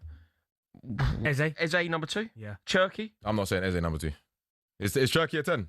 Is Cherky an out and out 10? Cherky can be a 10. Bruno Fernandes is in this. Oh, no. Bruno Fernandes is a 10. Eze is not second. Sorry, bro. I'm sorry, bro. Morgan Rogers. Obviously, what's his name at Tottenham? What's his name again? You know his name because you got a poster of him on your wall, bro. You know his name. Yeah. Look, basically, the bottom line here is... No, on form, Morgan Gibbs-White should be coming. 100%. For sure. Okay. We can all agree with that. Just before we break, why isn't he coming?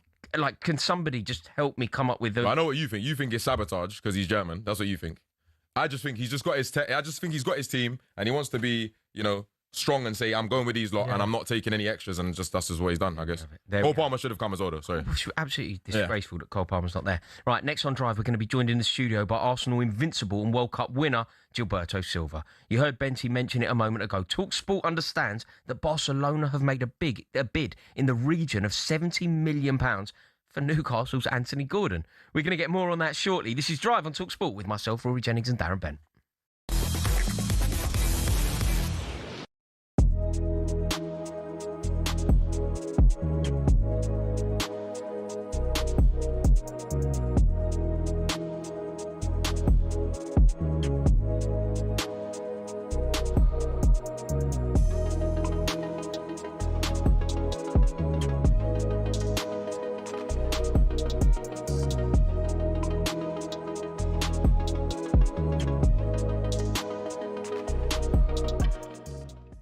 Let's get back to some calls. Go to Darren. He's a Spurs fan. All right, Daz?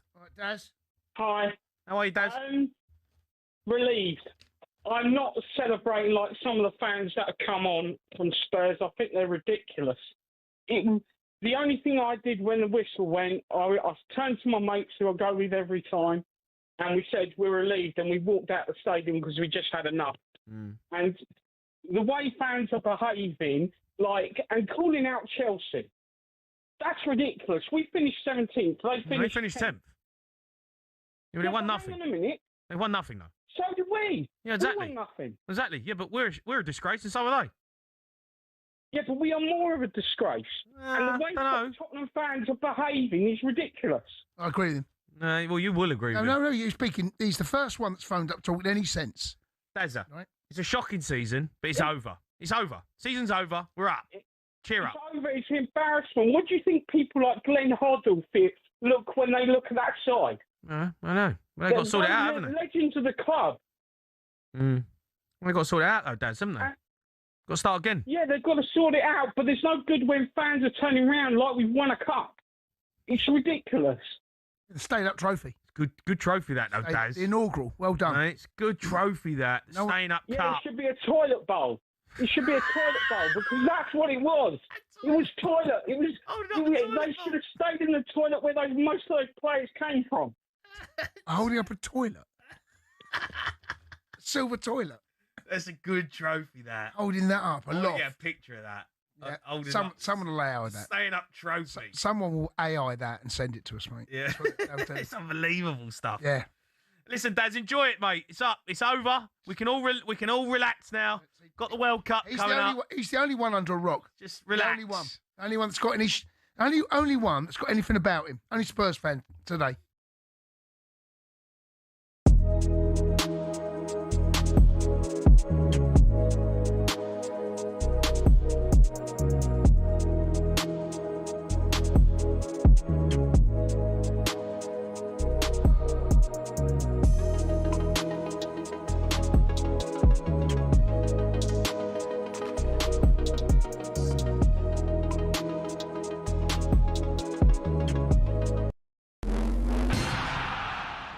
To succeed, people often say you need to think outside the box. In sports, every now and then someone does just that and comes up with a crazy idea for an exhibition event that nobody else could have dreamt up. Here are some of the most iconic we've ever seen.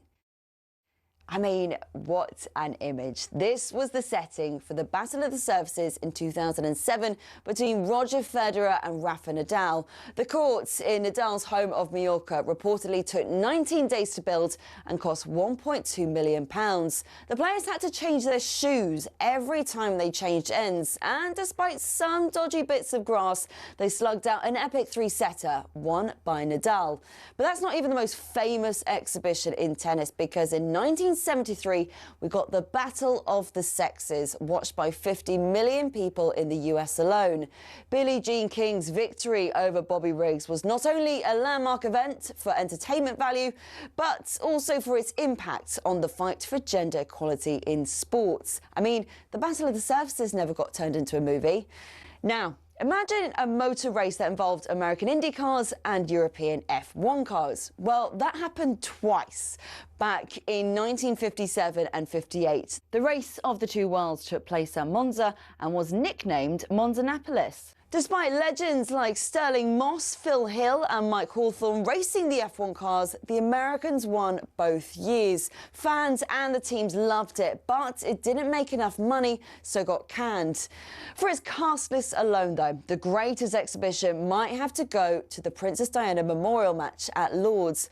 Mike Atherton captained a Marylebone Cricket Club side, with Sachin Tendulkar leading a rest of the world 11. Names like Wasim Akram, Zurav Ganguly, Andy Flower and Neil Kumble and Glenn McGrath turned out. The one-dayer, won by the rest of the world by 6 wickets, raised more than £1 million for the Princess of Wales Memorial Fund. Incredible all round.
are listening to Drive on talkSPORT with me, Rory Jennings, and Darren Bent. Oh, yeah.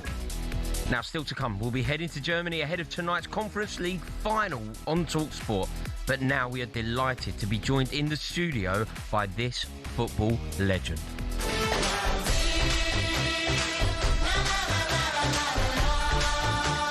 And Gilberto! And what were we saying? Arsenal will score because they always score. He was always in the right position at the right time. He was like the invisible wall. The box is packed. Gilberto 1-1! And Arsenal get their just reward.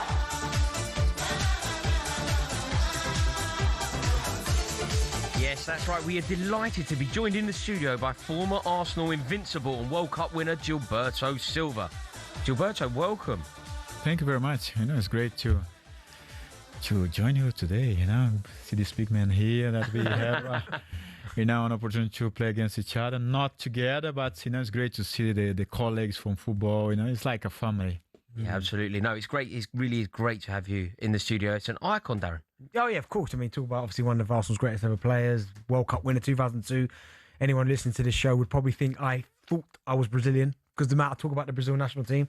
But no, yeah, I mean, listen, being part of the Invincibles as well, being alongside Patrick Vieira, that midfield too.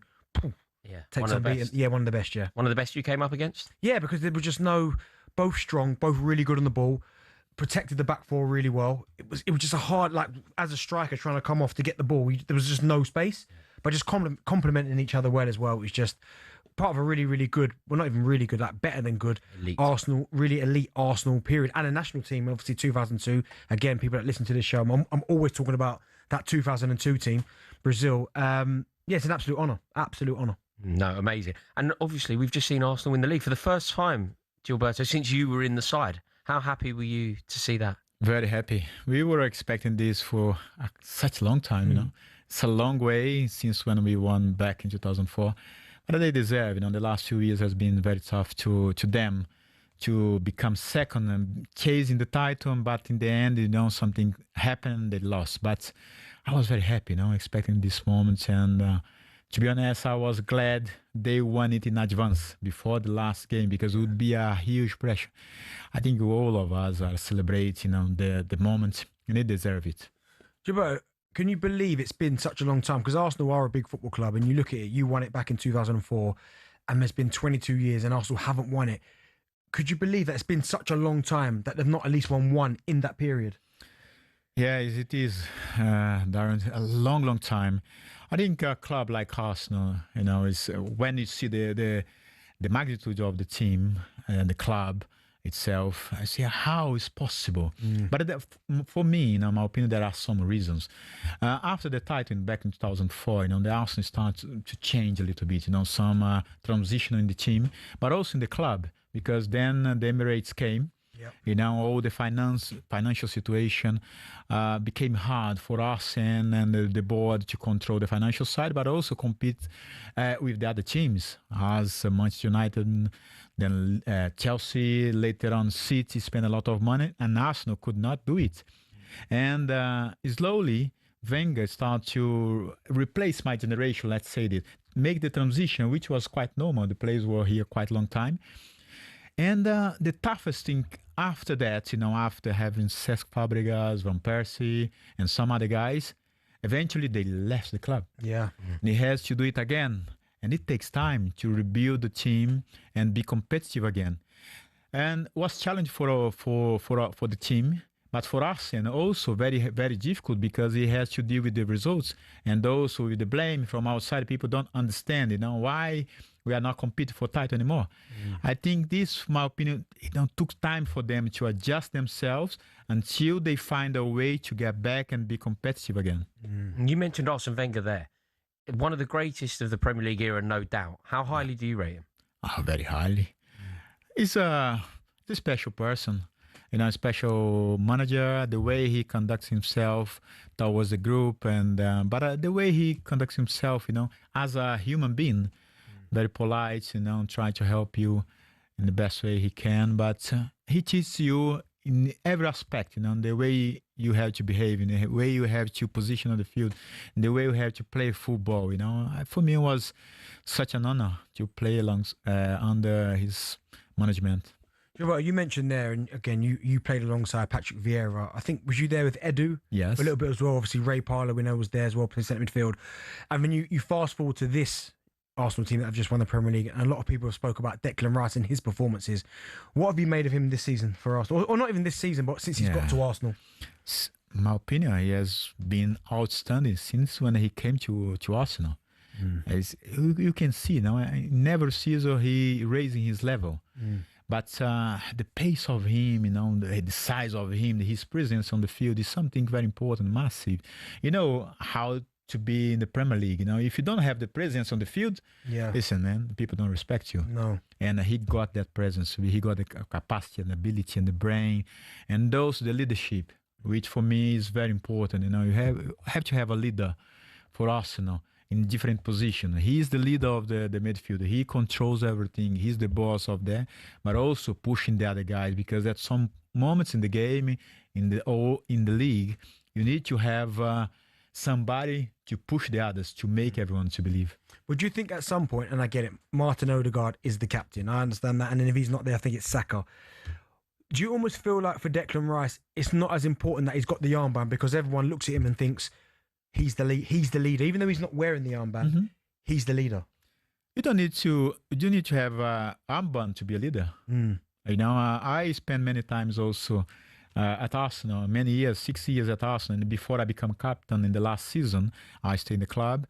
But people respect you for your attitude and the way you behave in the dressing room. You know how is important the dressing room, but the way you respect them and the way you are there to contribute to support them, and they see you as a good example. The good example is very important. He doesn't need the armband to be respected by everyone else, because everyone see the leadership on him.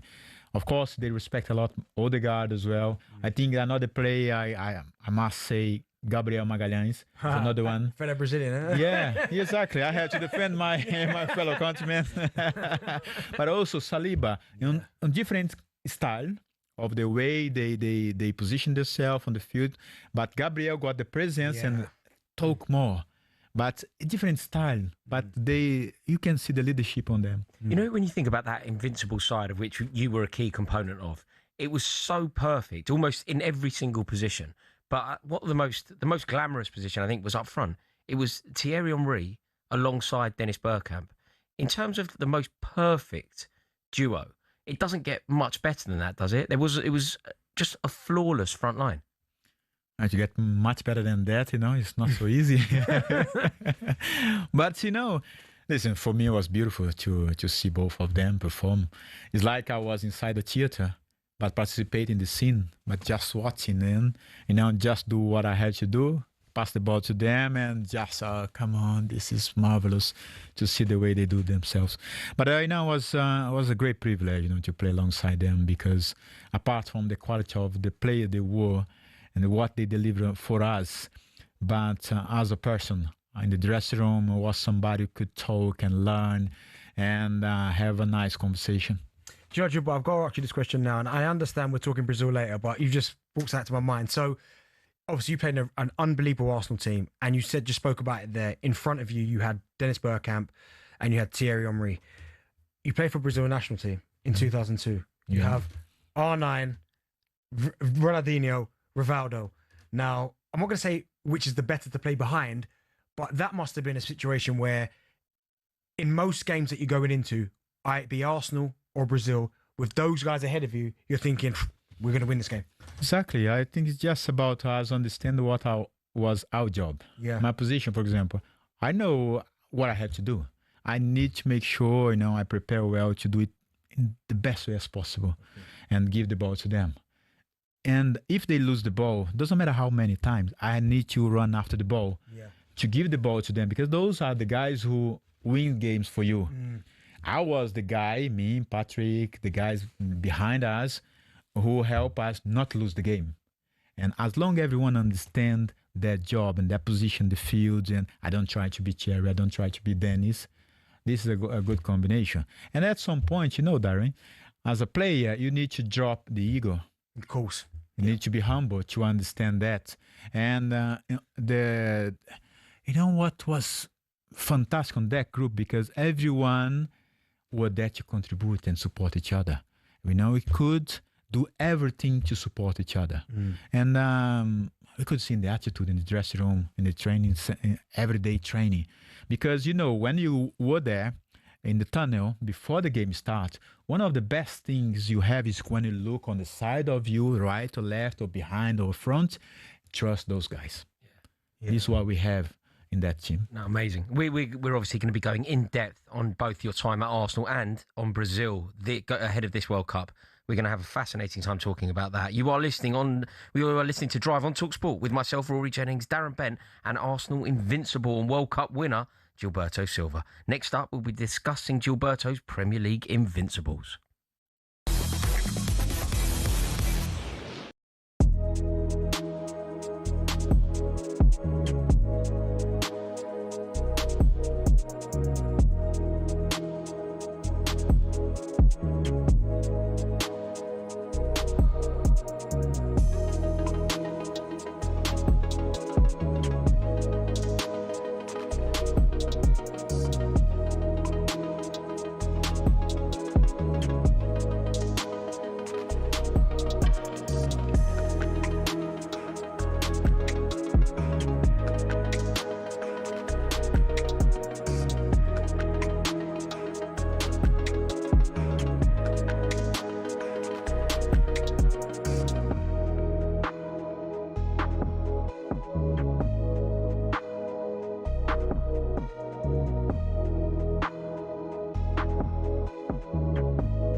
Whenever we've talked about potential England players for the World Cup, your name is always mentioned of players that we both think should be going. It's not just me and Ben, it's the listener as well.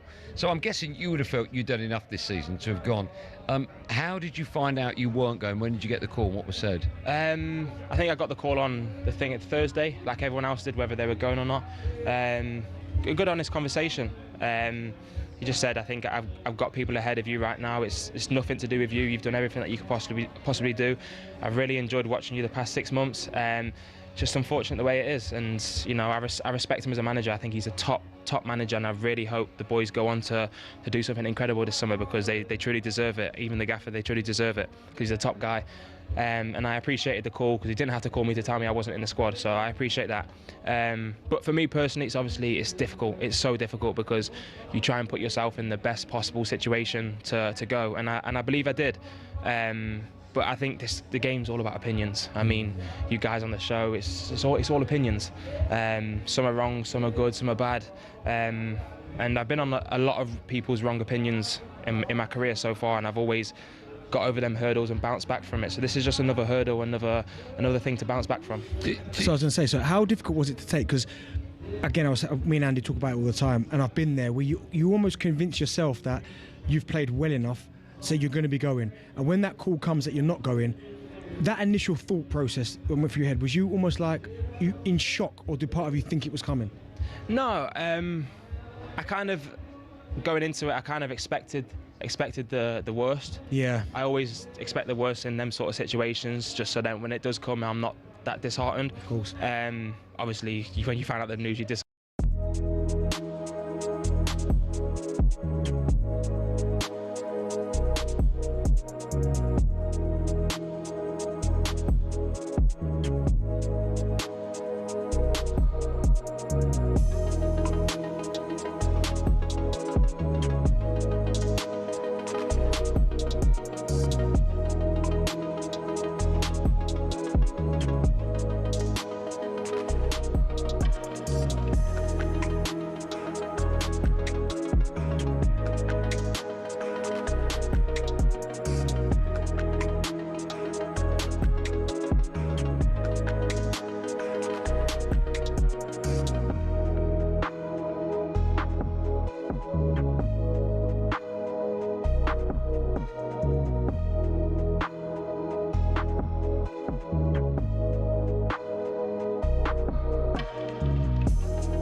You are listening to Drive on talkSPORT with me, Rory Jennings, Darren Bent and Gilberto Silva in partnership with Giacomo, style and brands for every man. Still to come, we will ask Gilberto if Brazil can win the World Cup for the first time since 2002 this summer. But just quickly, Andy Goldstein has won his first round game at the UK Pool Open Championships, winning 8-2, a landslide in favour of Andy Goldstein. Andy's next game will be live on talkSPORT's YouTube channel tonight from about 8 p.m. Fantastic work there from Andy Goldstein. Now, up until last week, Arsenal had gone 22 years without winning the Premier League.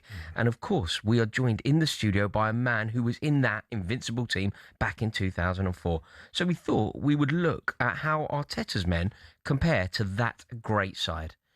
With regard to this, I feel like the Invincibles are going to whitewash it. We're going to say the Invincible team. It was Jens Lehmann in goal, Loren at right back, Ashley Cole at left back, Sol Campbell, Kolo Touré, the two centre-halves. Robert Pires. Robert Pires on one side, Freddie Ljungberg on the other, with Gilberto Silva in the middle alongside Patrick Vieira. And up front, it's Dennis Bergkamp and Thierry Henry. I don't even need to say the Arsenal team of today. Not one of these Arsenal players currently gets in it. The Arsenal team of today. Raya, Timber, Gabriel Saliba, Calafiori, Zubimendi, Rice, Odegaard, Martinelli, Gyökeres, Saka. Literally not one, in my opinion, Darren. Do you know what? There might be two. There's not one. The reason there might be two would be, I think David Raya is an unbelievable goalkeeper. Now, Jens Lehmann was brilliant, but David Raya maybe Gabriel, the centre half, Toure, maybe again. But this is me just. But the rest of the team. Could you argue Bukayo Saka versus Freddie Ljungberg? Could you argue that? Yeah. Gilberto, what do you think with regard to that debate? How highly did you rate playing with Freddie Ljungberg? Freddie was very smart guy, very intelligent on the field in the way he positioned himself, because play on the side is very hard, face to face, get 1v1. Not all the time you get the ball. You have to turn your body to face the guy to have 1v1.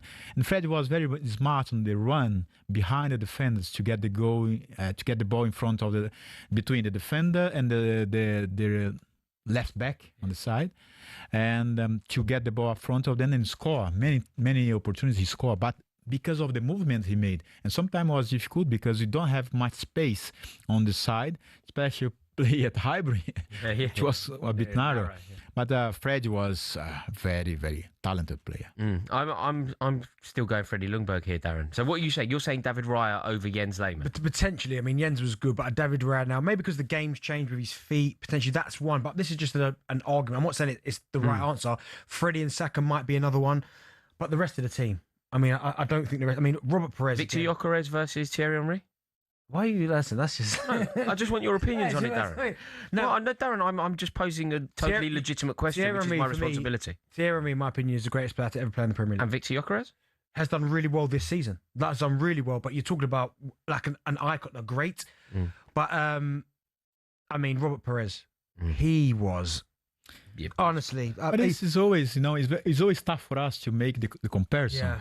Because, for example, we are talking about how many years? 20 years ago, a bit more, 22 years ago, and then for our generation who saw all those players, it's a lot easier for us to understand, because we saw them close, we play together against each other, and nowadays, the game has changed in a certain ways, and the players, they got their quality, their ability in the way the game is nowadays. But it's great to see that from time to time you see great players. I think this for me is so important. Yeah, but I remember watching the Arsenal documentary, and I'd heard this before. At the start of that season, Arsene Wenger said to you as the players, and I need to know if this is true or not. He said to you players in the dressing room, we can go a whole season unbeaten. Now, yeah. I've heard that before, and I'm like, did that really happen? What did he say to you at the start of the season to make you believe you could go the whole season unbeaten? It's not only to us, but he said that on the press. Wow. He said it in the press, and one day Martin Keown, if I'm not wrong, asked Martin later on, I think it was Martin, came, you see what the boss did? He said that we can go unbeaten. How you can say that, put the pressure on us? I say, well, but to be honest, this kind of thing did not put pressure on me. because I knew that we had a good team. Of course, we didn't think about go all the season unbeaten. We want to win the league. This is the priority. And we want to win the league, you have to win the games as much as you can. And because on the time we had to fight very hard against United. To beat them over there at Highbury, always very tough to play against. So I think this was a priority, but we went step by step. And at the moment, at some stage, my opinion that we got so much confident that we could beat anyone else. My opinion is that every time, especially at Highbury, when we were in the tunnel, my impression that some of the teams were on the line in the tunnel. At some, maybe I'm wrong, but let me say that my impression was that sometimes they were looking to us like this. That seems like we were a giant. On that moment, I have this impression. Maybe I was wrong, but I had this impression. But in that moment, I said to myself, we won the game here, in the dress, here in the tunnel. This was my impression. Yeah. Well, I think great teams do that. Great teams have won before a ball's kicked. I think so, especially when you stand in the tunnel alongside those players. Because one thing I always talk about Arsenal back then, and Chelsea were the same actually. They were all massive. Yeah. I know a few players like Ashley Cole would have been there. Lauren's not the tallest, but when you start going through their side, people like Lehman, massive, Campbell, the whole spine. Yeah, the whole spine. Monsters. Massive. But at what point during this season, Gilberto, when you was going through, did you think, do you know what? We can do this. We can go the whole season, because there were a few draws towards the end of the season. Yeah. Did you play for the unbeaten record by the end? Which game was that? So you had you had Spurs, you drew 2-2, Birmingham City 0-0. And the last was I think that when we end up the run was against Manchester United. Man United was where's that 1-1? That was March. Yeah, I think the last game it was Leicester at home. Yeah, I was in that game. It was a tough game. Was it? Because I think the moment when because 4 games in hands we were champion, and from that moment the challenge starts mentally. To be honest, because we have done the job, right? And but Arsenal was very important on that time, because he came to us and said, "Listen, we have won the league already, but we can become legends if you go all the way without losing. Let's think about that. Let's make sure we end up without losing the game." But mentally it was tough. Yeah. Because we could have lost that game, and luckily, or because of everyone's attitude, we have done the job properly. Yeah, no, it really was a special team, no doubt about it. Now, still to come, we're going to ask Gilberto if Brazil can win the World Cup for the first time since 2002 this summer. But first, it's time for No Googling. And Gilberto Silva, of course, played against England in 2002 as Brazil knocked us out of the World Cup. We want to know which 2 players started in central midfield for England that day.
I've got a lot of mates of mine that Spurs fans, and they all told me that when you were coming off the bench, there was a lift at White Hart Lane. All the fans were getting very excited. Did you notice that? I know it might be not necessarily easy for you to go, yeah, when I come on, everyone looks excited. But did you know that there was a lift towards the back end of the season when you were getting on the Yeah, but I'd been out for such a long time that was... I kind of expected that, maybe not to the level that the reception they gave me on my first game back, but if Kulusevski came back, he'd get the same. Yep. I think that when you're out for that long and the fans don't see you for that long, especially when you're an attacking player, I feel like the attacking players always get a little bit more love, a little bit more excitement about you being back. If a centre half's coming back from a long injury, it's probably not as exciting because they're not the goal scorers. But no, I'm truly grateful for the reception they gave me because it was amazing for me and my family to experience that. Yeah. James, I've got to say, I mean, by Spurs standard, of course, we know it wasn't a great season, but what was that feeling like in the dressing room afterwards when all the emotions, not gone, but you've gone inside now, you have survived? What was that emotion like in the dressing room? Just pure relief, mate. Yeah. Pure relief. Like, a few people were questioning why we were like celebrating almost. We wasn't celebrating in joy and happiness. It was relief, mate. It was a massive pressure game. There was a lot on the line, so we prepared for it like we prepared for the Europa League final. You know what I mean? There was that much on the line, if not more, probably. Yeah.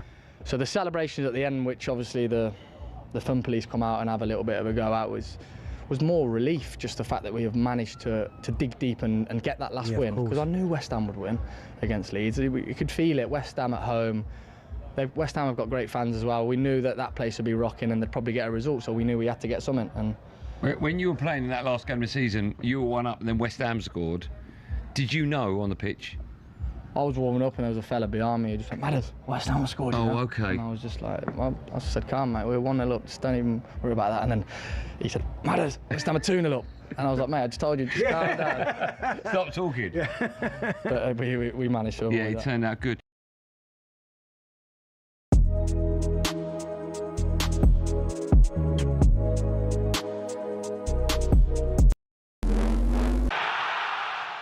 West Ham say Nuno Espirito Santo is highly motivated to take the club back to the top flight after confirming he's staying.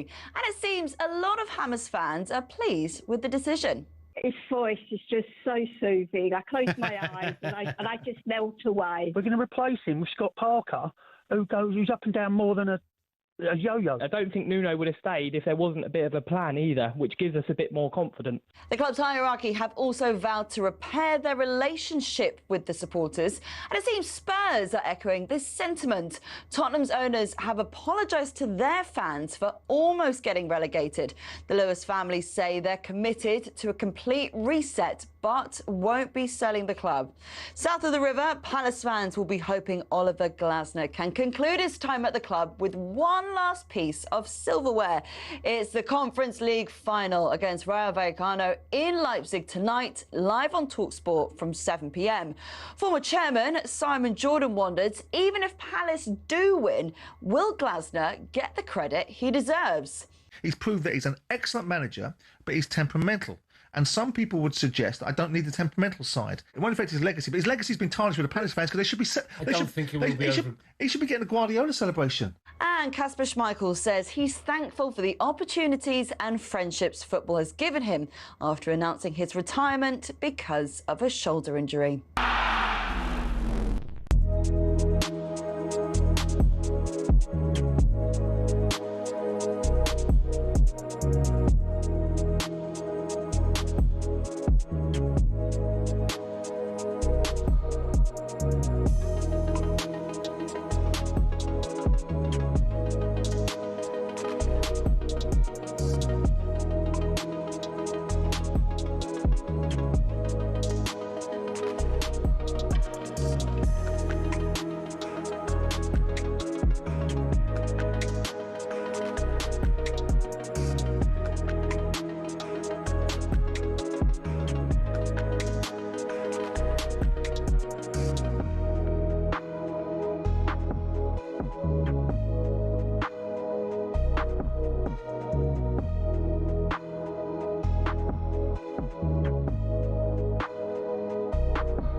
Listening to Drive on talkSPORT with me, Rory Jennings, Darren Bent, and the icon that is Gilberto Silva. Still to come, we'll be heading to Germany ahead of tonight's Conference League final live on talkSPORT. Now, though, a moment ago we brought you the second of today's No Googling questions. It was Gilberto, of course, played against England in 2002 as Brazil knocked us out of the World Cup. But which two players started in central midfield for England that day? Do you know, Darren? Well, I knew Scholes, but I'm not going to sit here and lie and say that I got the second one. But Gilberto, you did remember, didn't you? Yeah. The answer was? Nicky Butt. Correct. It was Paul Scholes and Nicky Butt. Who'd have thought? A few decades later, they have a great podcast. Did they? Yeah, really good.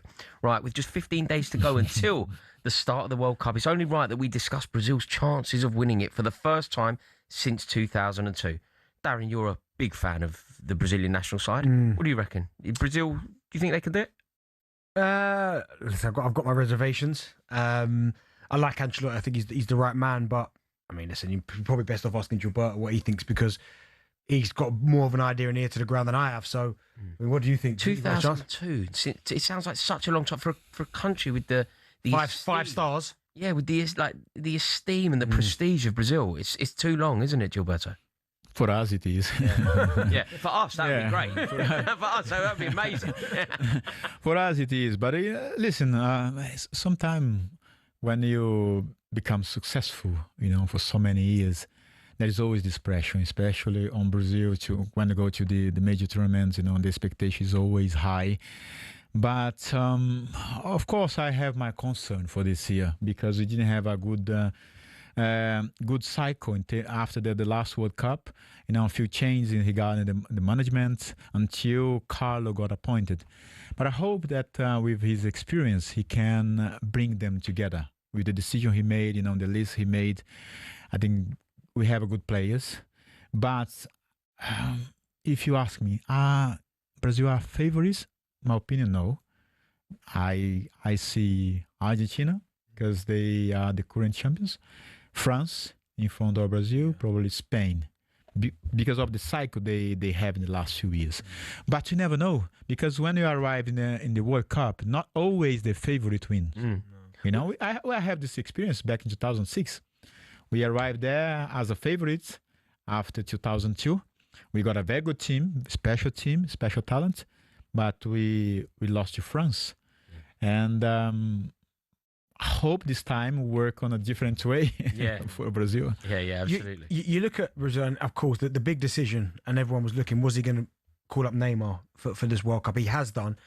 How much do you think he's going to have to play well for this Brazil team to win the World Cup? We've seen it before. I think 2014 was where I thought, okay, they've got a chance. He gets injured. Brazil obviously go out to Germany. But he's in this squad. How well do you think he's going to have to play for them to potentially win the tournament? I think I go on a different way, Darren. How much the other guys need to play well to serve him? Oh, yeah, true, yeah. Imagine, for example, if you come back 4 years ago, after the group stage, would you imagine, not Mexico, consider Mexico, Argentina would be champion?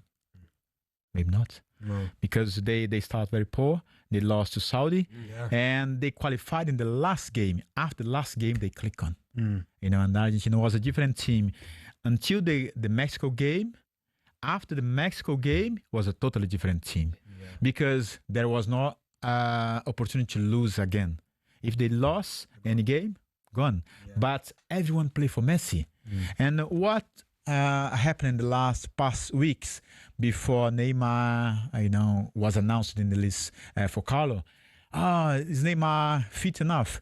He's gonna run. Listen, Neymar don't need to run after players. Messi don't run after players. He just be in the right spot and everyone do the hard job and serve him and he make what he has to do. I think if everyone understand this concept, I believe that Neymar have a good chance to help the team. Otherwise, if they expect only him to do his job, it's going to be hard. Yeah. Well, obviously, that was over 20 years ago, and Brazil are hoping to win a World Cup for the first time since then. Let's take it back to 2002. Like, that team was perhaps one of the greatest teams to ever go to a World Cup. Roberto Carlos, Rivaldo, Ronaldo, Ronaldinho, yourself. It was a top-tier team, wasn't it? What was it like in that experience? Did you go into it confident? Did you go to a career in Japan expecting to win? No. No, we didn't expect. We want to win, of course, because 40 years before Brazil lost to France, I wasn't there, but they lost to France. They know how hard it is when you lose a final in the World Cup, because sometimes you have only one chance to win. Yeah. Of course, in our case, we, let's say, we have to pray God, and because we have had this chance, opportunity more than once. But when we arrived there, we were not favorites because we had a very poor qualification in South America. We qualified in the last game against Venezuela, which was very hard. After that, when we arrived there and we realized that, listen, let's win. Let's work hard to win the game. Every day in the training ground, we want to win. We want to win. But one of the things that always got stuck in my mind was that I remember Rivaldo, Roberto Carlos, Denilson say, I don't want to cry again. I was the debutant in the World Cup.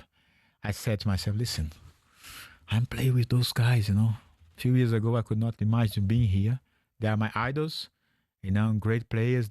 Say that, I need to run for them. Yeah. I need to do as much as I can. Doesn't matter if I play 1 minute or if I don't play on training, I'm going to support them. I do everything I can. I was, let's say, I had my opportunity. And when I got the opportunity to play, I said, listen, now it's my time. I have to do the best I can to not let them cry again. Do you know, a lot of people, and not rightly or wrongly, but we always talk about Ronaldo. We always talk about Ronaldinho. But someone who maybe doesn't get as much love, but he should do because he was brilliant at Barcelona. Everyone remembers the hat-trick he scored at the last game of the season is Rivaldo. How high did you rate him and how good was he? For me, maybe there is going to be some controversial. People have a different thoughts about it. But in my opinion, he was our best player in 2002. Wow, okay. Of course, when talk about 2002, talk about Ronaldo because he was the top scorer and the player of the tournament. But Rivaldo, in my opinion, was the best player of the team. He was a giant. Sometimes not the same flair of Ronaldinho or Ronaldo, but the ability and the brain. And every time when you give him the ball, he just relax, Just pass him the ball. He control his play, his space. He could turn and provide some assistance, whatever. I think he was very important, massive for us. I rate him very highly, And for me, once again, our best player. Did he almost take a little bit away from himself to allow Ronaldo and Ronaldinho to? Do you know what I mean? Like they're all unbelievable. Yeah. But did he maybe take a little bit away from himself to allow them to go on and be the superstars and such? Not really, to be honest. But Rivaldo was very shy. He was a shy guy, He come here, he's just a quiet, very low profile. In spite of the fact the stature of a player he was, but he was very humble, very shy. But somehow in the dressing room there was some, let's say, some sticks between him and Ronaldo. Because Ronaldo always said to him, Rivaldo, pass me the ball. On a funny way, in the dressing room, after the training session, we had a training, and then you complain about, hey, come on, pass the ball to me. As a striker, you want to have the ball. And Ronaldo always said to him, he said, and Rivaldo replied, in a funny way, I'm gonna pass back, Garrincha pass always to Pelé. They remember Pelé. Not remember Garrincha. But on a fun way, but somehow maybe invisible competition, but on a benefit of the team, not against each other. Of course. And then you always think, certainly here, we always think about the game against England. England went 1-0 up, Michael Owen. It was all going so well for Sven Goran Eriksson's team. And then Ronaldinho scores a fluke. What can I say? What do you reckon? Was it a cross or was it a shot? Listen, Ronaldinho can do anything you cannot imagine. Everything you don't imagine, he could do. And I think, if I'm not wrong, I remember that I listened the other day, Cafu say that on the moment he got the ball, Cafu came close to him and said, sometimes he come fold a bit. But Ronaldinho, doesn't matter if he says that or not, say Ronaldinho to try something different, And when people ask me, he tried this or not? My opinion, yes, he did. You think it was genuine? He attempted to he saw David Seaman off his line, he decided to go for it. Listen, sometimes it's fun because Ronaldinho got the ball here and the guys in front of him, he look on the left and pass right. But he sees everything before, in advance. Yeah. And this was the capacity of him. Yeah, this is a dream for you, Darren, but I'm afraid you're going to have to wait until after the break. We know. There's one question I need to ask him, but we'll do it after the break. Yeah. Darren Bent obviously loves Ronaldinho and is desperate to pick Gilberto Silva's mind about the great man, but he's going to have to wait until after the break. That's all next on talkSPORT Drive.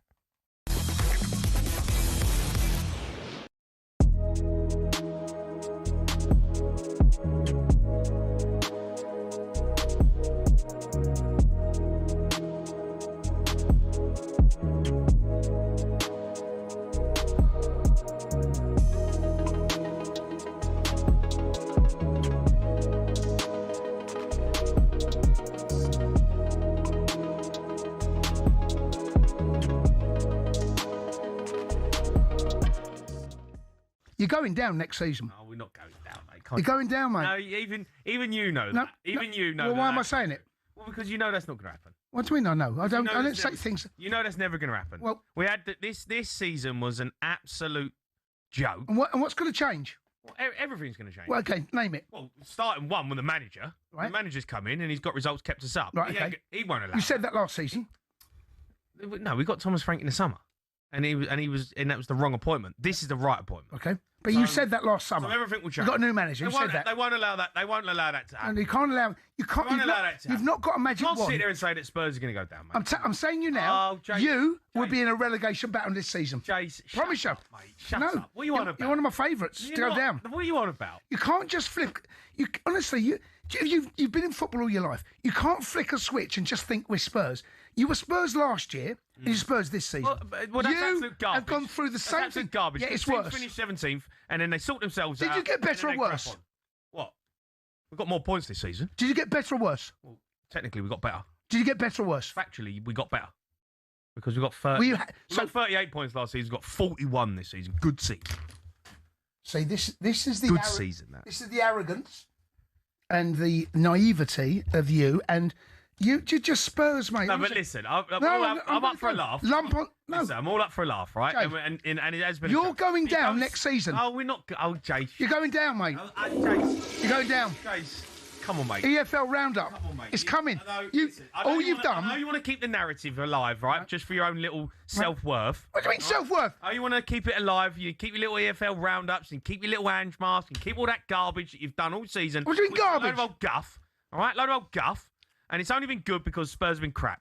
All right, so I know you want to keep it going, but you can't sit 24 months. You can't sit there with a straight face and say Spurs are going to go down. Right, next season, you're hearing this. Get a full rundown of all the Championship's biggest teams in the Sports Bar.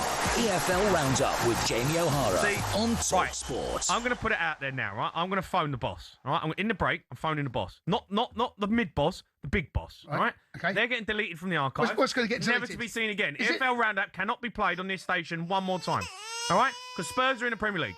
So forget your little EFL roundup. Get a full rundown of all the Championship's biggest teams in the Sports Bar. EFL Roundup with Jamie O'Hara on talkSPORT.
You are listening to Drive on talkSPORT with me, Rory Jennings, Darren Bent, and 2002 World Cup winner Gilberto Silva, all in partnership with Giacomo. Get fresh looks and great brands from Giacomo. Still to come, we're going to be joined by MMA legend turned boxer Darren Till. But just quickly, Nuno Espirito Santo is staying on as West Ham manager despite relegation to the Championship. Manchester City midfielder Nico Gonzalez is considering leaving the club due to a lack of game time. Now, a few moments ago, we discussed whether Ronaldinho's 2002 goal against England and David Seaman was a cross or a shot. But I had to rudely interrupt Darren Bent as he was about to ask a million questions about Ronaldinho, one of his favourite ever players. Benty, the floor is now yours. No, but I'll talk about Dino in a bit. But the first question I need to ask Gilberto is about Ronaldo in the 2002 final. The haircut, he didn't have it throughout the whole tournament, and then the final. I mean, it's a bad haircut. Where did that come from? Would you do the same? No, I wouldn't. Where did that come from? That's for a reason, to be honest. Not many people know that. But, I think it was in the same final against Turkey. He scored a goal. Yeah. But I think he had some discomfort on his hamstring. And he didn't want to alarm anyone else, especially the media, because they would go on back to 98 for the final.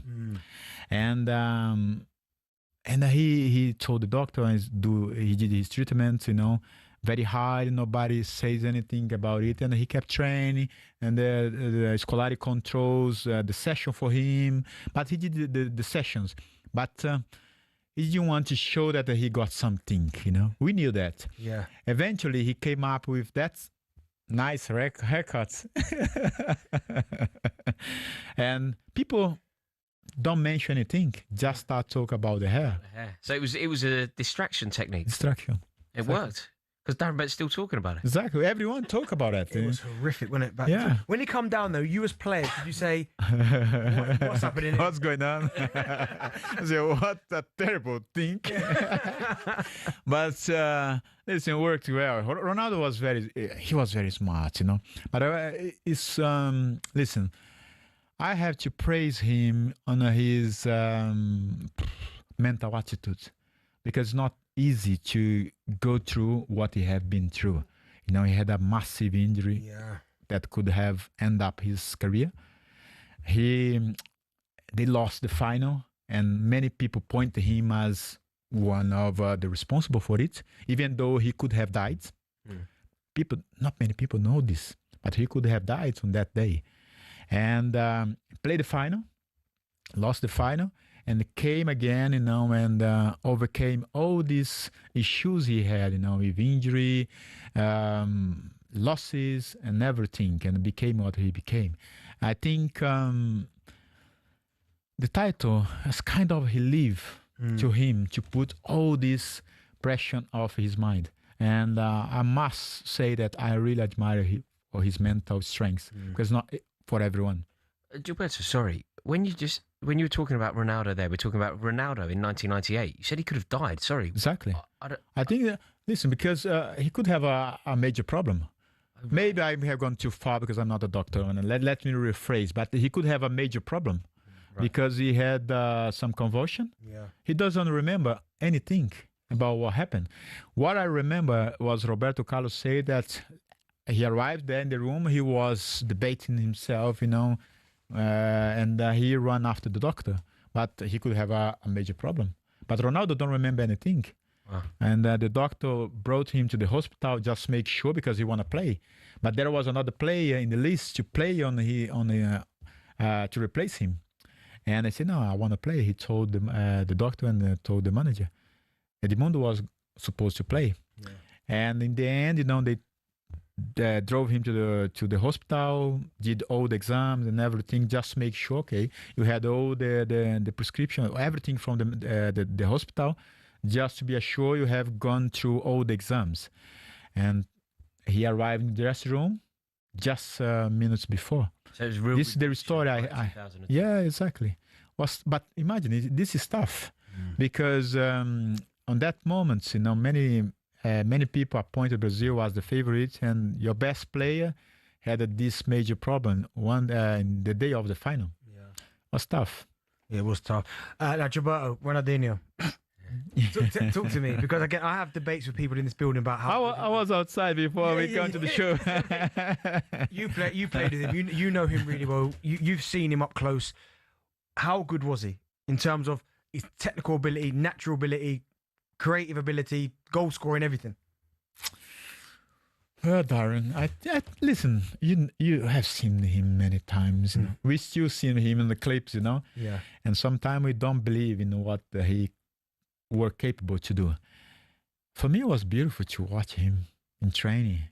And it's like be in a movie. You are inside the movie, and the best actor in the movie, performer, you are there. Just wow, enjoying everything. Ronaldinho was something different. Was out of this world. He could do things people would not imagine he could, but he did. Sometimes by instinct or his ability, he was far ahead of any opponent. Was he?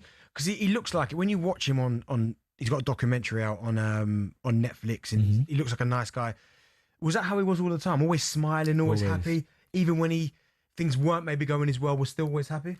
Always happy, very positive. It was funny because I remember, in the dressing room when I arrived.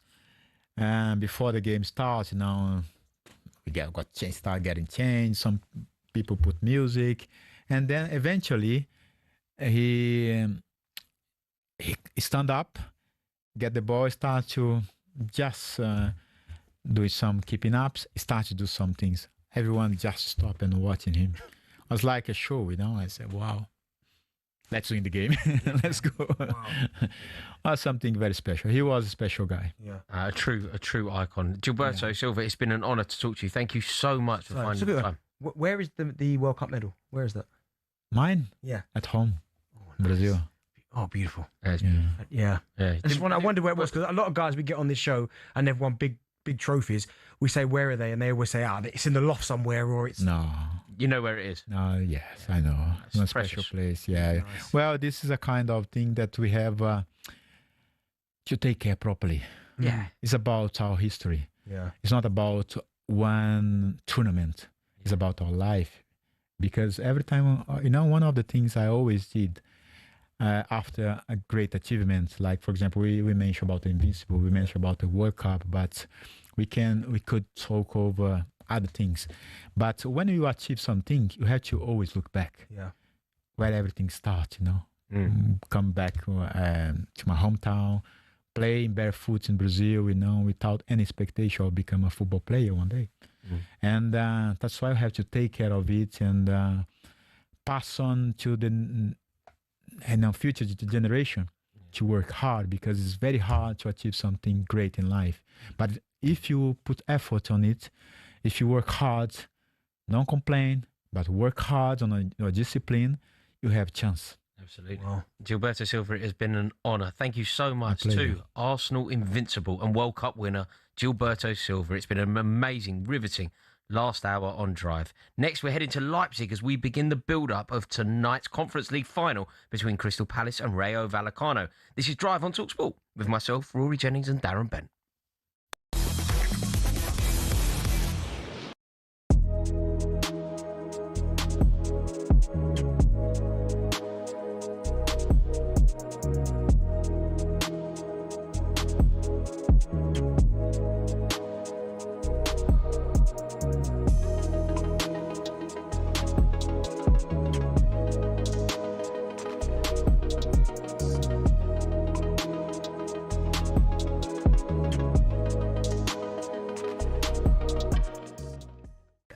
Interestingly, we just want to get your sort of on this whole players, seeing what people say about them and seeing what people write about them. And just quickly, this is what Gabby Agbonlahor had to say on a player yesterday on talkSPORT Breakfast. We were talking about Spurs and their staying up on the last day. And he had this to say about Vicario. These players should have been walking around the pitch on their hands and knees saying sorry to the fans. And Vicario, I'm watching the game. I'm listening to the commentary with Gary Neville, who's spot on. This goalkeeper has done nothing in a Spurs shirt, been dreadful. And there's a clip of him offering out Seamus Coleman. Vicario, we've seen you punch, mate. You can't punch the ball. You're not going to be able to punch anybody. So we know you can't fight. So have some respect for a Premier League legend in Seamus Coleman. But that summed up Vicario yesterday. All over the sideline, trying to be a coach and jumping on the manager's back when they scored the first goal. Paulinho, I think, is an embarrassment to that football club. I'll get rid of him. So that was Gabby talking yesterday on talkSPORT Breakfast. And talkSPORT put it on their Instagram. And what happened? Vicario commented saying, scary. And Gabby then replied, calling him a bluffer. So, Ali, what are your thoughts on players coming back and hitting back at what pundits are saying about them? No, I think that they're entitled to their opinion, aren't they? If the pundit's entitled to give their opinion, they're entitled to have a right to reply. But I'm not too sure I've been getting involved in it. I think they've got far bigger issues and other things to concentrate on. I understand sometimes players needs or feel the right to defend themselves. They should always have that and have the right to do that. But I just think sometimes you wouldn't want to be getting yourself involved in what can turn into a petty argument. When I'm not saying you should be above that, but you've got more important things to worry about. Listen, there's no difference to a pundit having an opinion than there is a punter having an opinion, and we've had it since football began. That will not change. I'm with Jeff on the Fernandes thing. I think Fernandes has been brilliant this season. I really do. I think he's been absolutely brilliant. I'm a wee bit surprised he got himself involved in that kind of stuff. And I'm a little bit surprised Vicario is getting himself involved in that kind of stuff with Gabby. But absolutely, I would defend their right to reply. But I think sometimes there's no real need for them to get themselves involved.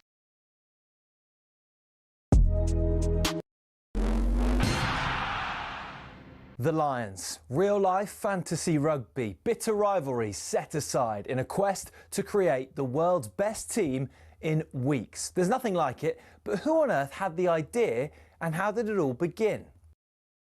Incredibly, the first Lions tour was organised and funded by three men who played in England's first ever Test cricket match: opening bowler Alfred Shaw, opening batsman Arthur Shrewsbury and captain James Lillywhite. The 1888 Lions squad, then made up of 17 English, 4 Scots and 1 Welshman and a Northern Irishman, took a 46-day boat trip to New Zealand before heading to Australia. The Lions weren't alone on the boat. Also on board were 300 stoats and weasels, who were brought over to eliminate New Zealand's rabbit problem. The first ever Lions captain, Robert Seddon, died of drowning midway through the tour while sculling on a river. Andrew Stoddart, who was another of the cricketers there, took over and was the star of the tour. The next one was the first to get official recognition from the RFU against the newly formed Springboks. Although the Lions won the series and beat the Boks again 5 years later, in the 12 series since in South Africa, they've only won 2. New Zealand has proved an even tougher hunting ground, just the 1 series win for the Lions in 11 attempts, which came in 1971. And then there was that nail-shredding drawn series in 2017, only the second in Lions history. Only once have the Lions clinched a series after losing the first test, 1989, when David Campese's infamous ghost pass was pounced upon by Ian Evans. Before World War II, the Lions had a dark blue strip, which on the 1930 tour forced the All Blacks to play in all white. So in 1950, the iconic red shirts, white shorts and blue and green socks combination was born. It remains the symbol of the greatest alliance of adversaries in all of sport. To borrow the phrase from Jim Telfer, the Lions is Everest.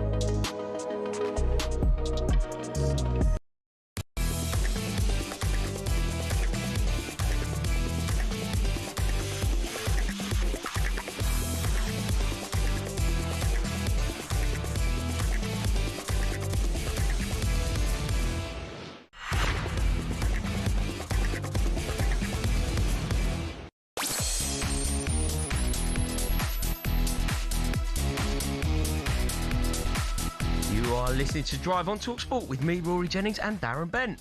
He is massive. Wow. Still to come, we'll be joined by MMA legend turned boxer Darren Till, but now it's time to preview today's European football action with Enterprise Rent-A-Car. European football preview on talkSPORT with Enterprise Rent-A-Car. Whatever it is, we're here for it.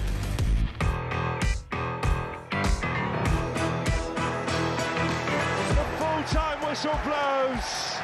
Oliver Glasner has led Crystal Palace to their first ever European final. Honestly, very proud on the players, especially. For many of them, it was the first European experience. With the ball in, and he's standing in the near post.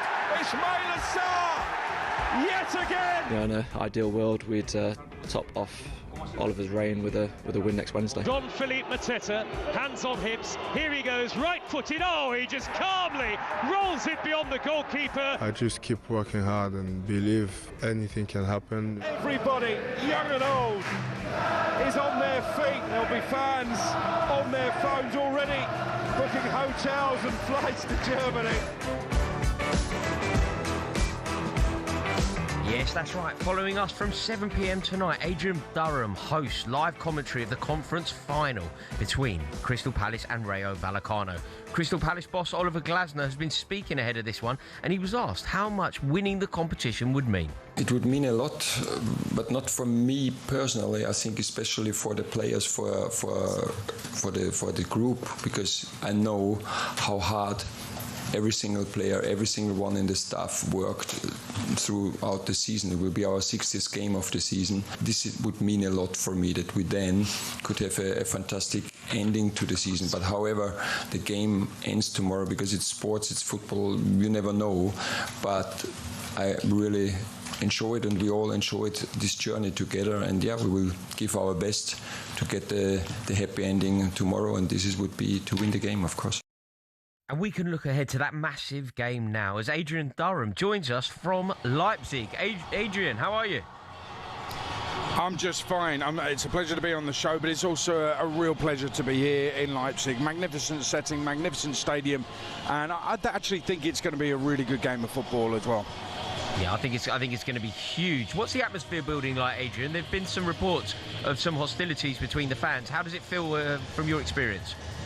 That was minimal. I don't want to downplay it, but in terms of like the whole picture of what's been going on in Leipzig, that trouble did happen, but it was very minimal. And as we understand it, it was Leipzig fans grouping together and saying to English football fans, "You're on our territory. We're just going to leave our mark." And then off they go. So it was an isolated incident as far as I'm aware, and maybe investigations might prove differently. But generally speaking, it's been Spanish fans and English fans, Palace fans and Rayo Vallecano fans who've been mingling and mixing happily. And they're both clubs that are kind of really happy to be here. Their first taste of a European final. Rayo Vallecano have never won anything in their history. Palace have only won the FA Cup last year. That's their only trophy. So this is all relatively new to these two. And genuinely, I think, speaking to fans of both clubs, they are happy to be here. They'd rather win it, of course, but they're just enjoying the occasion, these couple of days here at a European final. Do you know what, Aid? I mean, first and foremost, I really want Palace to win. I think it'll just round off a really, really successful period for Oliver Glasner and for Crystal Palace, with him departing as well. But who do you make the favourites for this? Because there's been a lot of talk about the English clubs certainly dominating, I don't want to downplay it, but the lesser of European competitions with the Europa League and this competition. But when you look at Rayo Vallecano, they're in pretty decent form and Palace are not. So what are you expecting from this final? You're absolutely bang on. I mean, they had a great unbeaten run of 9 games, all competitions towards the end of the season. Rayo Vallecano finished higher in La Liga than Palace did in the Premier League. So what you say is absolutely correct. And when you watch them play, I've watched them a lot in the Europa League, and they're very dynamic, very attacking, and they can cause problems. They've got players like Palazon and De Frutos who are really exciting players to watch. And if you're not wary of them, if you're not aware and careful, they can cause some real damage. In terms of whether this thing about, you know, I've heard people say that every English team that comes into the Conference League will be favourites, should win it. Let's just bear in mind, Shakhtar Donetsk were in this. Okay, Palace beat them in the semi-final. and they have massive European experience. As a club, some of their players and coaching staff, etc., will all have massive European experience. Palace this season have had none. I made that one of the results of Europe, them beating Shakhtar in both legs, and appreciate Shakhtar Donetsk aren't playing at home at this moment in time for reasons that are well known. But I still think that they were favourites. In my book, they were favourites for this tournament, and Palace have beaten them. What you say is correct, that Rayo Vallecano have had a great end to the season. They finished higher. So, do we make them favourites? Probably not, because Palace are Premier League. But I think you need to look a bit deeper than just saying they're Premier League, so they should win it. Adrian, what a ride this has been for Crystal Palace and Oliver Glasner. You know, they've won silverware already in the FA Cup. They won the Community Shield, winning at Wembley again. If they can end their relationship with the ticker tape going mad in Leipzig, it will be one of the greatest journeys that the club has ever been on. It will, in fact, be the greatest journey that the club has ever been on. What do you think for Oliver Glasner? Do you think it's a shame that he's leaving, or do you think that this is just part of the journey and they will be thankful and give each other a pat on the back? It is an amazing story. They keep calling it a movie. Dean Henderson coined the phrase, first of all, and Ollie Glasner took it on yesterday at the press conference. It's a movie, and he wants a really happy ending to the movie as well. I make it a bit like a marriage, in that they had a massive fallout, patched things up, but agreed we've got to go our separate ways. But actually, it's really amicable, and I think that's the best way of describing it. There's no way back after what he said when Gay was sold. He said the club had abandoned him and the team, if you like. So I think he even annoyed the fans with all of the things he said there. So I don't know. It was a strange thing, a strange outburst from Oliver Glasner. And it happened, and they lost to Macclesfield, and they have sold Ezra, and they have sold Gahey. So all those negative things have happened. But in the midst of it all, he's brought home 2 trophies and possibly a third one tonight. It's a glorious, brilliant story that will be a Netflix movie at some point. Hey, now his stock's really high as it is now. Now, do you think him? But listen, I know he's going to want to win this. Of course, he's a manager. He wants to win silverware. But if he was to win tonight, is this the type of competition, him winning a European trophy, that might bring him to the next tier of club? Now, what I mean by that is, say there's a tier of club that are looking at him. By him winning the Conference League, would that maybe bring some of the biggest in Europe to the table if he can deliver this trophy? I think that because he's won the Europa League with Frankfurt already, beat Rangers on penalties in Seville, if you remember, 4 years ago. So now winning this tonight as well. I think there's a perception in England that of European competitions, European trophies, that's very different to how it is on the continent. I think on the continent, and certainly within UEFA and within coaching circles, if you win a European trophy, then you are considered to be, if not elite, then not far off it. So for him to win 2 of the 3, but not the big one, obviously, I think that puts him in a certain bracket, and that is when your clubs that maybe are big clubs, elite clubs in history, but have fallen maybe on hard times. So in AC Milan, for example, they might just take a punt on an Ollie Glasner who could bring silverware, because that's what he does, but also bring a team spirit and togetherness in a short space of time. I mean, if you hear what Dean Henderson said about him yesterday in the press conference, Dean was... It felt like he was getting emotional. It was a heartfelt, we are going to miss this guy. We actually love him. And that's how it seemed. That's how the players feel towards him. That's what Oliver Glasner can do. So I think it's more than just winning the trophies. It's how he does it, how he bonds everything together, how he copes. Even though players get sold and things go wrong, he still manages to get them to a European final and potentially a trophy tonight. So yeah, I think this could be the catalyst that gives him an elite job. And Adrian, with that in mind, everything that you've said about Oliver Glasner is completely accurate. Crystal Palace fans are on the ride of their lives. This is the greatest period in their history, and a lot of it is due to the brilliance of Oliver Glasner. Where do they go from here? Like, win or lose tonight, where do Crystal Palace go from here, and who could they potentially bring in to take them to the next step? I think that what you said there about the Palace fans being on the ride of their lives is so correct. And I actually think that maybe those Palace fans need a bit of a breather, because the last couple of years have been absolutely electric for them, and they're not used to it. You know, they might even be finding it tough to cope with. You know, it's a difficult thing. They've gone from suddenly kind of treading water, not doing badly. They're established in the Premier League. It's not a bad thing. They have the occasional result here and there, and all of a sudden, bang, bang, bang, you've got potentially 3 trophies.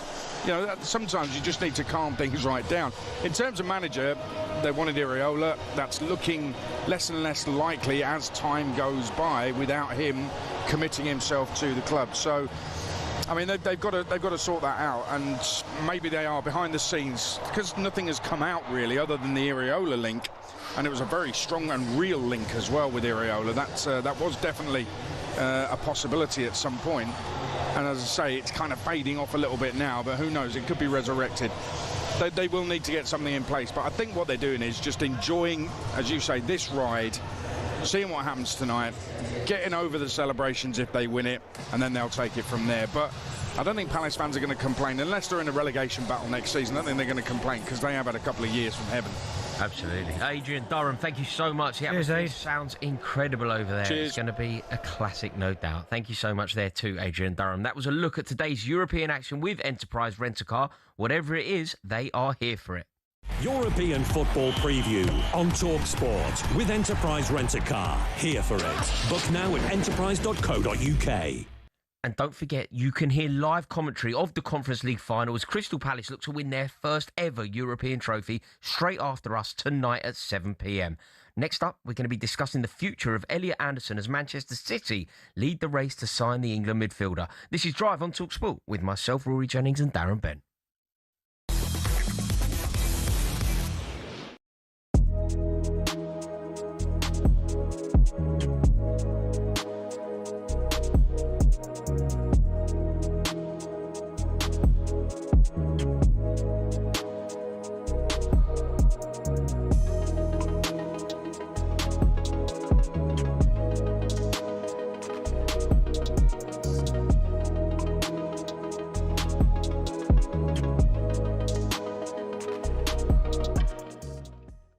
They came mightily close, Emmanuel, to being relegated. And as I mentioned there, 2 consecutive 17th place finishes. And he's saying, 10 to 12 of these guys can stay on. You know, we've got, in other words, we have quite a number of them that can crack on next season. Does he have those players? Does he have as many as that who could do them a job next season? I mean, how many of this group go forward long term, do you think, with De Zerbi?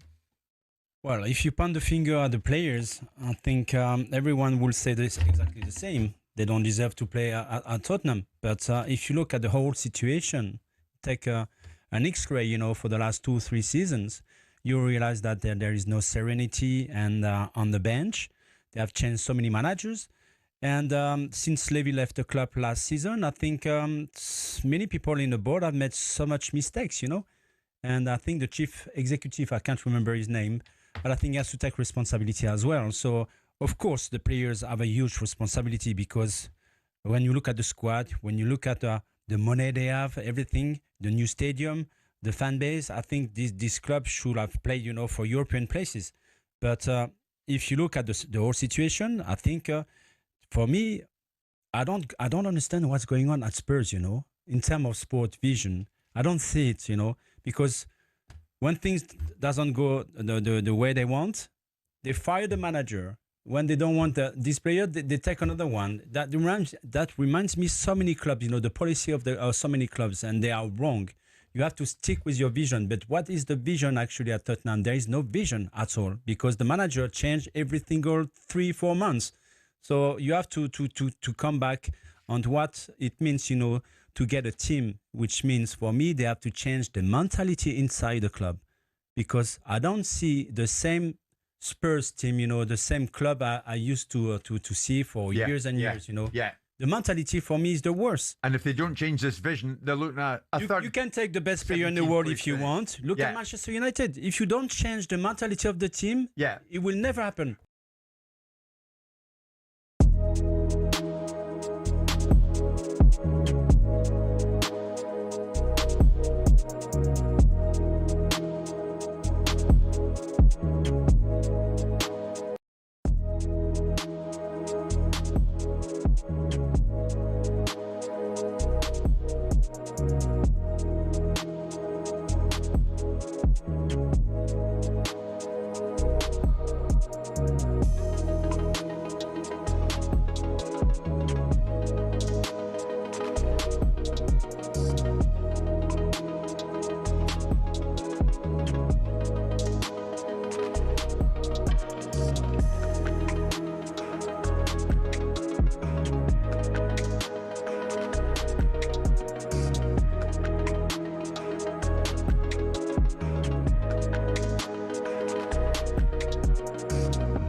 You're listening to Drive on talkSPORT with me, Rory Jennings and Darren Bent, in partnership with Giacomo. Style and brands for every man. Still to come, we'll be discussing some of the latest transfer rumours doing the rounds. But just quickly, Manchester United are in advanced talks to make Atalanta's Brazil midfielder Ederson their first summer signing. And, sticking with Manchester United, it cost the club £16.7 million to sack their former head coach, Ruben Amorim, and his backroom staff in January. I would say, though, that is money well spent. Now, Manchester City are reportedly leading the race to sign Elliot Anderson this summer. Forest want at least £105 million that Arsenal paid West Ham for Declan Rice. City would like the deal done before the World Cup. What do you reckon, Darren? £105 million for Elliot Anderson? I mean, listen, lumpy to me. I think, you know what, trying to talk transfers, fees is just ridiculous now because you just don't know. But I understand it from Forest's point of view. He is one of their best players. Off the top of my head, I think him and Gibbs White are their head and shoulders above the rest. And they've got some good players. But for Nottingham Forest to lose a player of that calibre, he probably is worth £105 million to them, and they can go and replace him. But he's been absolutely outstanding, and not even on the pitch. The way he's kind of had to conduct himself, and he's had to, like from an emotional perspective, losing his mum, coming back from that, playing the way he has done to help them while they're in the midst of a relegation zone. His mentality has just shown that he's completely different. Not even, again, I'm not even talking about on the pitch, just in life. Yeah. He's obviously built completely different to most people. But yeah, him going to Manchester City, I mean, it's a fantastic signing. And it doesn't surprise me because I expect there to be 4 or 5 top clubs that are in for him. Yeah. Like, I expect most top clubs around Europe to be in for Elliot Anderson. And Manchester City probably know that and think, do you know what? Get the deal done early. Get him to Manchester City. Then he ain't got to worry about it going into a World Cup. He knows exactly where everyone's settled. Everyone knows where their future is. Exactly that. And that'll probably do well for England because what you don't want it to do, and I'm not saying he'd use it as an excuse because I've just made the point that I don't think mentally he's like most players. I think he knows exactly what's going on and he knows how to deal with it all. He, from himself, though, is probably thinking, World Cup's coming. I'm going to Manchester City. That's what I'm going to be doing pre-season. Right, away we go. Do you think that Elliot Anderson now is better than Declan Rice was when Declan Rice went to Arsenal? So the player that Arsenal signed in Rice, compared to the player that Man City are going to sign. No, I think Declan Rice was slightly better. Even then? Yeah, I think obviously he won a European trophy at West Ham. He could play a number of positions as well. The last couple of seasons, you'd have to say, like Elliot Anderson has exploded and been absolutely outstanding. But don't let me kind of pick the bones out of it. Like, he's a top player, Elliot Anderson, and him going to Manchester City as a rival supporter of Arsenal, I'm thinking, because I'm fascinated to see the dynamic though. Yeah. Because Rodri, I don't think is going anywhere unless he's moving on. But if you're going to play Rodri and Elliot Anderson, it's a nice double pivot. I think he's brilliant. I really do. I think Elliot Anderson, it's one of the very easy footballers to discuss. It's one of the very easy footballers to talk about. He's got everything. Would you be happy, Chelsea 100? Oh my word, would I? If you're losing a Caicedo? I think Elliot Anderson, if I could have any sway over who Chelsea sign, Elliot Anderson is the exact sort of player that we should sign. Yeah. Just think about how big gate, like, you know when Forest needed him, to step up. Yeah. He's just there. Yeah. He's there. He is a guarantee for that club. And even fairly recently, the game he scored, didn't he? Scored late against Newcastle, I think. Yeah. He's got everything in his game. True professional. I think he's the perfect midfielder. I understand why City want him. I understand why people are talking about 100 million quid. Do you know what? I do wonder because I know at the time a lot of people said, it's fine. Because was he part of the Elanga deal going the other way? Elanga, it potentially is a sweet... Right, either way. But when Newcastle let him go, I did think, okay, it's a decent bit of business. I can understand it. But when you actually look back now, and even you look back at the team, and he probably would get into Newcastle's midfield now, wouldn't he? But Tonali, him, and Bruno Guimaraes. But at the time, I remember thinking, well, he's a decent player. But I didn't know that was his position. If I'm honest, I thought he was more of an attacking midfield player, more of a 10. But the fact that now Forest have used him in this position with his qualities that he's got on the ball, he's I think Eddie Howe even spoke about it as being one of his biggest regrets as manager of Newcastle. But I bet at the time, though, he was like, okay. Do you think? Yeah, I don't remember there being that much uproar when it happened. I just think he is so good. Like, I know things like this shouldn't necessarily factor into it. We should just judge the footballers. But obviously he had some personal upheaval. He lost his mother. And then you look at the performances that he puts in off the back of that. Incredible. I just think he is worth 100 million in the modern day definition of what £100 million buys you. Yeah. There isn't a midfielder that has gone for 100 million where you'd go, well, Elliot Anderson is massively outweighed by like Is Moyes massive? You've got two in your midfield. I would swap Enzo Fernandez for Elliot Anderson immediately. Yeah, immediately. Elliot Anderson is a much better player than Enzo Fernandez. Yeah, agreed. He just is. Agreed. I think he's a top player. Do you think he would? Do you think this is? Do you think this is what City need? If City are looking to go again, rebuild, is this the kind of player that's going to take them back to the summit of the league? I mean, it's an unbelievable start, and they've only lost the league by 7 points this year to Arsenal, so they're not that far away. I still think they could be. Like, I like him, Nunes at right back. But following Kyle Walker, you'd have to say there's been a bit of a drop-off there. And Nunes has impressed me because he's not a right-back, but he's ended up playing there. I think that's one position you'd go, Man City could probably do better. But buying a £100 million player to start the rebuild, that ain't bad, that. He's top. Yeah, class act. And it could be a statement of intent as well. You know, if Manchester City make that signing, they didn't win the league. You've watched Arsenal win the league for the first time in 22 years. People are already talking about Arteta potentially retaining the league, doing something that Arsene Wenger couldn't do. People might slow down a bit. If Manchester City suddenly go out there and make that sort of statement, could be the noise that they need. Well, do you know what? I thought Elliot Anderson was going to rock up at United because they need it. They need it. But again, it comes down to right now with the two clubs. If you've got the decision to make which side of Manchester you go in, I think it's pretty evident that you're going to Man City over United now. Yeah. Even though Man United, I get it, are a much bigger club. Like if you ask me who do I think has got an opportunity to win something first next, Man City. Do you think Man City still, without Guardiola, still have more of an allure than Manchester United? Manchester United, obviously the bigger club, obviously the big history, obviously. I still think Man City, even because they've got to think they were winning before we got there. Pellegrini won one, Mancini as well. Yeah, Man United are much bigger, and I mean much bigger. But right now, you'd have to say Man City are in a better place. There we go. This is seen as a down year, and they've still picked up 2 trophies. Yeah, that's true. That's true. Elliot Anderson to Man City would be a huge, huge transfer. And we will keep you fully updated on talkSPORT. Now, still to come, we will be joined by MMA legend turned boxer Darren Till. But first, it's time for No Googling.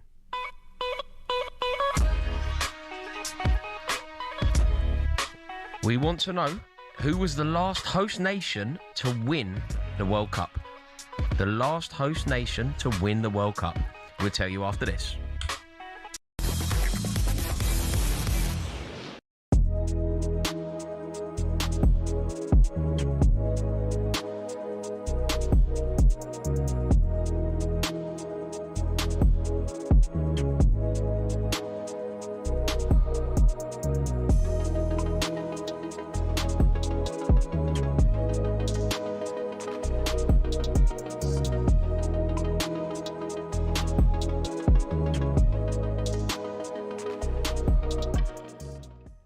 Now, Simon, you're going to enjoy this.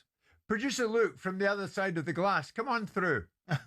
Ladies and gentlemen, Simon and I often talk about producer Luke. Here he is, producer Luke coming around here. Can you just say your name, what you do in your life and everything, you know? Tell us about the best. Listen, I am. You did say if we win it, I've got to come in and apologise. So I'm doing that. I'm holding my word. So.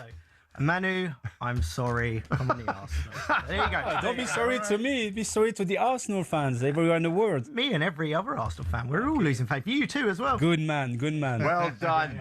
He's a man of his word, which counts for a lot these days. I tried to forget this morning anyway. So, first and foremost, on a serious note, Simon and I spoke about it last week. Obviously.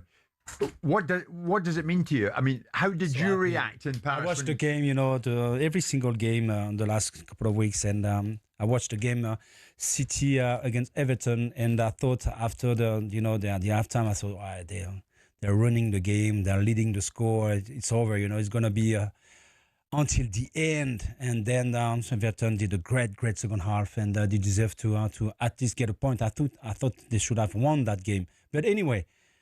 After that game, Arsenal were champion. So I received so many text messages, that night, from people here in England, around the world. Tell us, give us some names. Who texted you? If you can. Were right. You're 20 years waiting, it's such a long time. We deserve it. It's such a great day for Arsenal, for the club, for everyone's.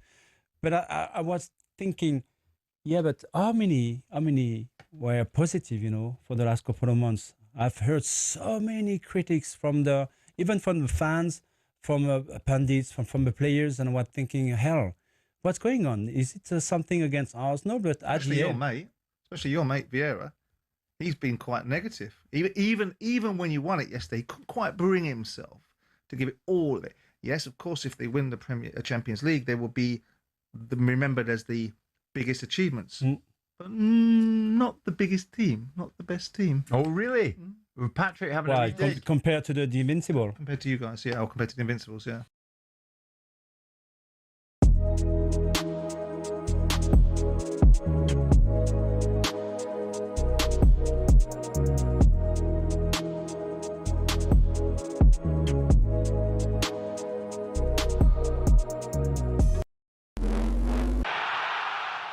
West Ham say Nuno Espirito Santo is highly motivated to take the club back to the top flight after confirming he's staying. And it seems a lot of Hammers fans are pleased with the decision. His voice is just so soothing. I close my eyes and I just melt away. We're going to replace him with Scott Parker, who's up and down more than a yo-yo. I don't think Nuno would have stayed if there wasn't a bit of a plan either, which gives us a bit more confidence. The club's hierarchy have also vowed to repair their relationship with the supporters, and it seems Spurs are echoing this sentiment.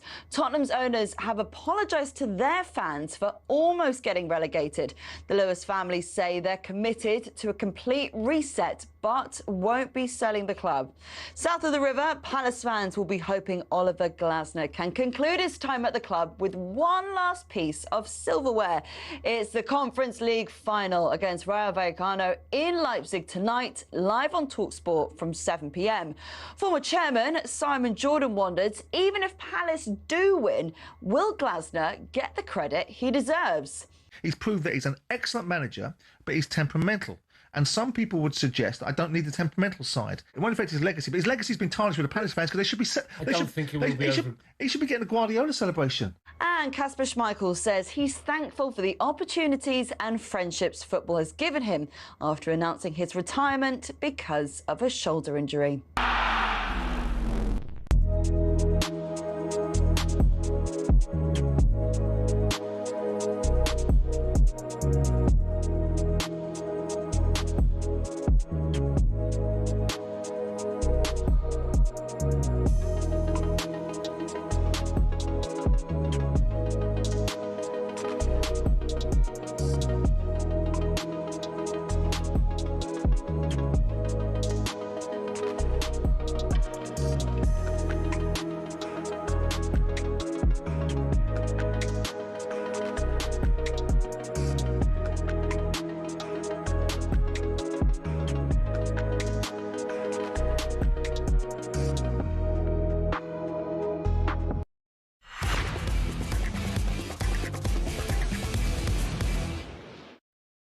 Yeah.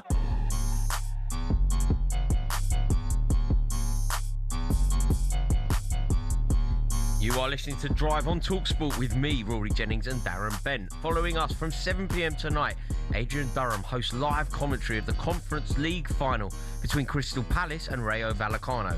We'll have team news from that one as soon as it drops. Right, a few moments ago, we brought you our final no-Googling of the evening. We asked, who was the last host nation to win the World Cup? Right. Do you know? So we had, what did we have? You eating a Haribo? No, we had Qatar. That was the last one, right? Qatar, did they win it? No. Okay, so it's not them. So what was that, 20... Right. That was 2022. So Russia was before that. Did they win it? No. Okay, so it wasn't them. Before that... No, it is. France 98. There we go. You are completely correct. Well done there to Darren Bent. Right, former UFC star Darren Till will make his bare-knuckle fighting debut against Aaron Chalmers this Saturday. And we're delighted to say now that Darren joins us. Welcome, Darren. How are you? Hiya, mate. How are you? I'm all good. Thank you very much. Yeah, really well. Really well.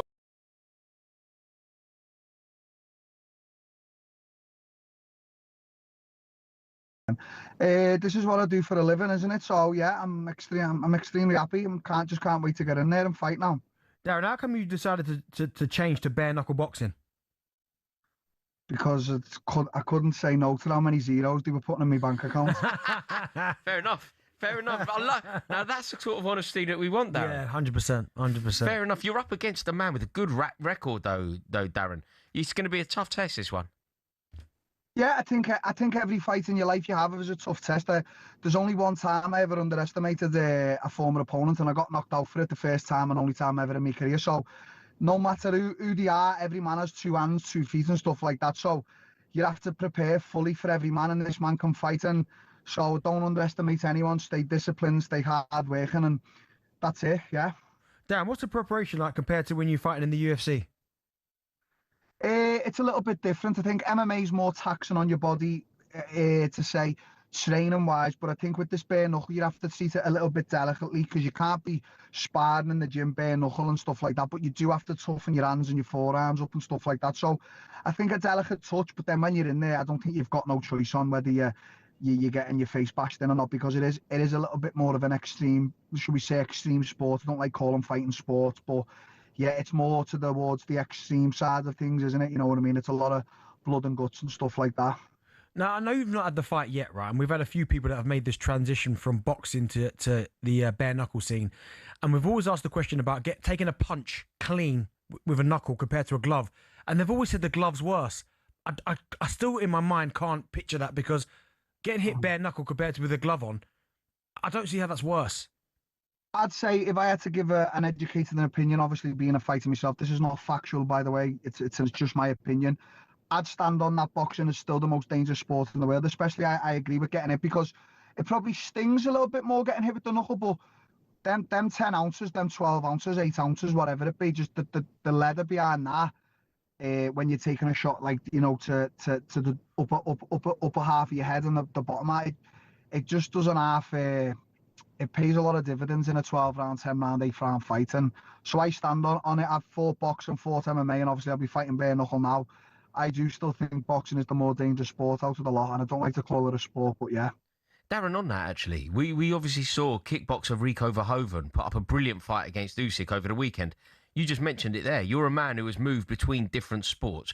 What did you make of that fight? I don't think you really want my honest opinion on that. Do you know what? I'm sorry to say this, but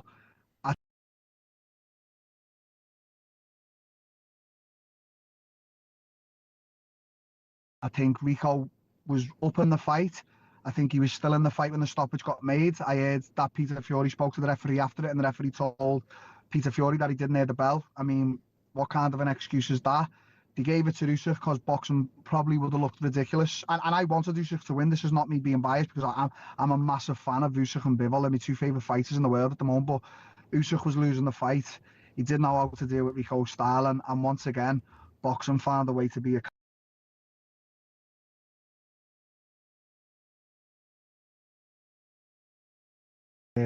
boxing needs a big clean up, and it's the most corrupt sport out of a lot of them.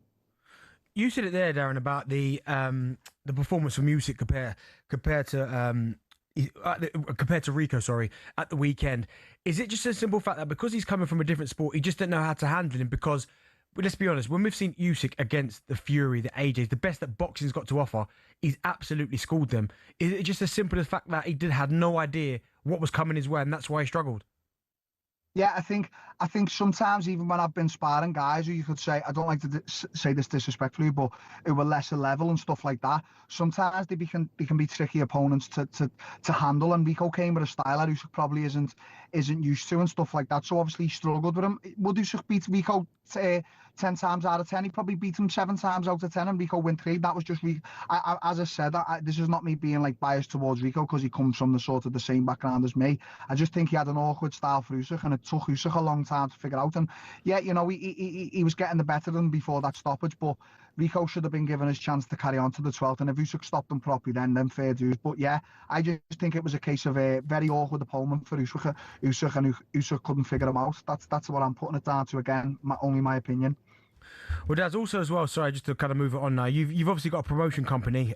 We had you on last week, I think it was, talking about you've gone into the promotion partnership with talkSPORT Boxing YouTube channel. How did the event go? And when can we expect your next one? It went fantastic, to be honest. I think I've got some numbers here. I think 192k live views we had for a third show on yourself, talkSPORT. I think that is just absolutely phenomenal. I'm so proud of the promotion. We've now branched into the MMA world. We're going to be doing an MMA prize fight. Our next show, Guerrilla Promotions, is June 6th, a week after my fight, so I can't wait for that. I'll be obviously celebrating with a win at that show as well, so I'll be in all good spirits. And yeah, this year we're looking to MMA, boxing. We're really looking to make our mark and just provide a good promotion for everyone to view and enjoy. That's what it comes down to. Gosh, that is huge. Darren, really, really good luck in your fight against Aaron Chalmers. Really hope it goes your way, mate. Thank you. I appreciate that. And thanks for always having time for me as well, guys. Appreciate it massively. Oh, mate, Top man, thanks for coming on. Thank you so much, Darren. Great to talk to you. Good luck. Bye. Icon. Yeah, do you know what's crazy? Like, and again, that's why I have to ask him the same question, because that about hitting someone with gloves on compared to bare knuckle, in my brain, I can't process it, but they must be right. No, they're correct. Yeah. Well, the 100% fact, because I'm thinking if you get knuckle compared to something with a better cushion, yeah. But fair play to him, because we've had so many guys on here that have kind of transitioned from the boxing to bare knuckle, and we had Paulie Malignaggi on, and his face, yeah, Rory, I'll tell you, after his fight, bare knuckle. No, it's horrible. I saw James DeGale. Absolutely disgusting. I saw James DeGale after a fight as well. It looks really intense, that bare knuckle stuff. Apparently, it's getting bigger though. People seem to love it. No, people. I can't watch that. No, it's not. It's not. I mean, I do watch it. I do watch the highlight reels, but it's tough. I struggle to watch UFC because boxing. I love it. I watch all the boxing events, but UFC, I really struggle to watch that. And I know, again, I know we just had Darren on talking about boxing is the most dangerous sport. I get that. Again, he's the pro, right? But the idea of dropping an elbow on someone's forehead and all that, no. Do you know what I hate? I can't bear it. You know when they get someo's arm in a lock and it looks like they're about to snap it. That's what I'm saying. I can't bear it. Yeah, that's when I quickly. But people love that. No, people do. People do love it. People look. It's been this way for centuries. People do love the blood sports. People do get totally engrossed. How much would it be to get you in the ring? Me? I'm not getting you in the ring, but like if someone said to you, listen, because you're part of the YouTube world. Yeah. Right. Big fight. Would I do the? What do they call Misfits. it? Misfits fights. If someone said Misfits. I mean, I just get beaten up though. There's no point. Everybody beats me up. Yeah, okay. What? Hold on. You said, oh no, 7-year-old. Yeah. Yeah. Every adult beats me up. But there isn't anyone over the age of 18 that I could beat in a fight. Not one person. Literally, not one person. But how much would it be if they just said, listen, Rory, Oh, not much. I'll do it, but I just lose. You got a big following. With so and so have called you out. Write your number on the table. What would that number be? 1,800 quid. Why that? No, it's like more than 1,500, and I reckon I'm a bit more than 1,500 and less than $2,000. So you're going to get your head punched off? Yeah, once. One hit. For 1,800 quid? Yeah, bargain for someone, isn't it? Nah, mate. Someone's getting a bargain. Someone to pay that to do that. I think there's people in this building here that pay that. Yeah, you. This is Drive on talkSPORT with myself, Rory Jennings and Darren Bent. Next up, we're going to bring you the team news from the Conference League final.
Piers Morgan has pushed back at fans who claimed that he shouldn't have been on the pitch at Palace on Sunday celebrating the title win with the players. Morgan and his sons Bertie, Stanley and Spencer were all on the pitch alongside fellow celebrity Gunners, actor Jake Wood and comedian Jack Whitehall.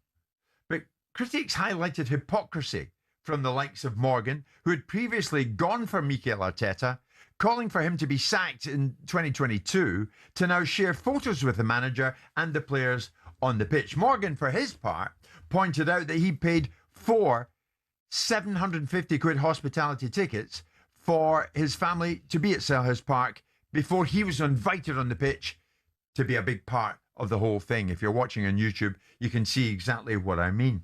Is there anything wrong, Simon?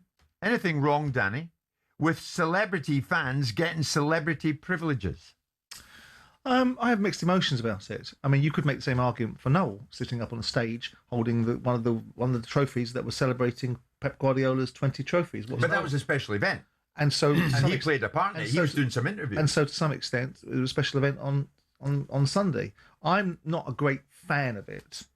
But I was a miserable old sod when I was there. I wouldn't, when Ronnie Corbett once asked me for some tickets, I said, "Have you got a season ticket?" We were playing Liverpool in the cup semi-final, your lot. And he said, "Can I have a ticket?" I said, "Have you bought a season ticket?"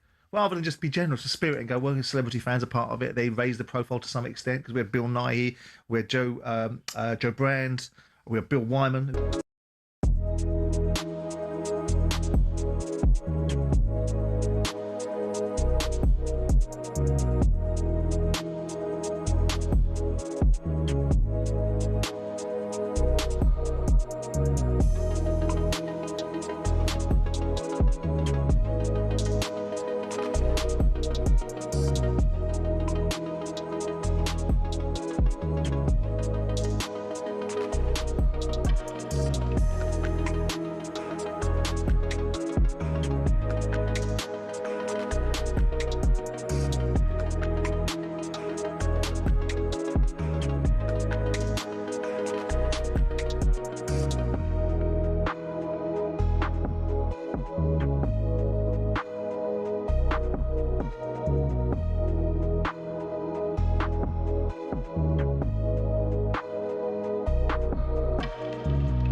You are listening to Drive on talkSPORT with me, Rory Jennings and Darren Bent, all in partnership with Giacomo. Get fresh looks and great brands from Giacomo.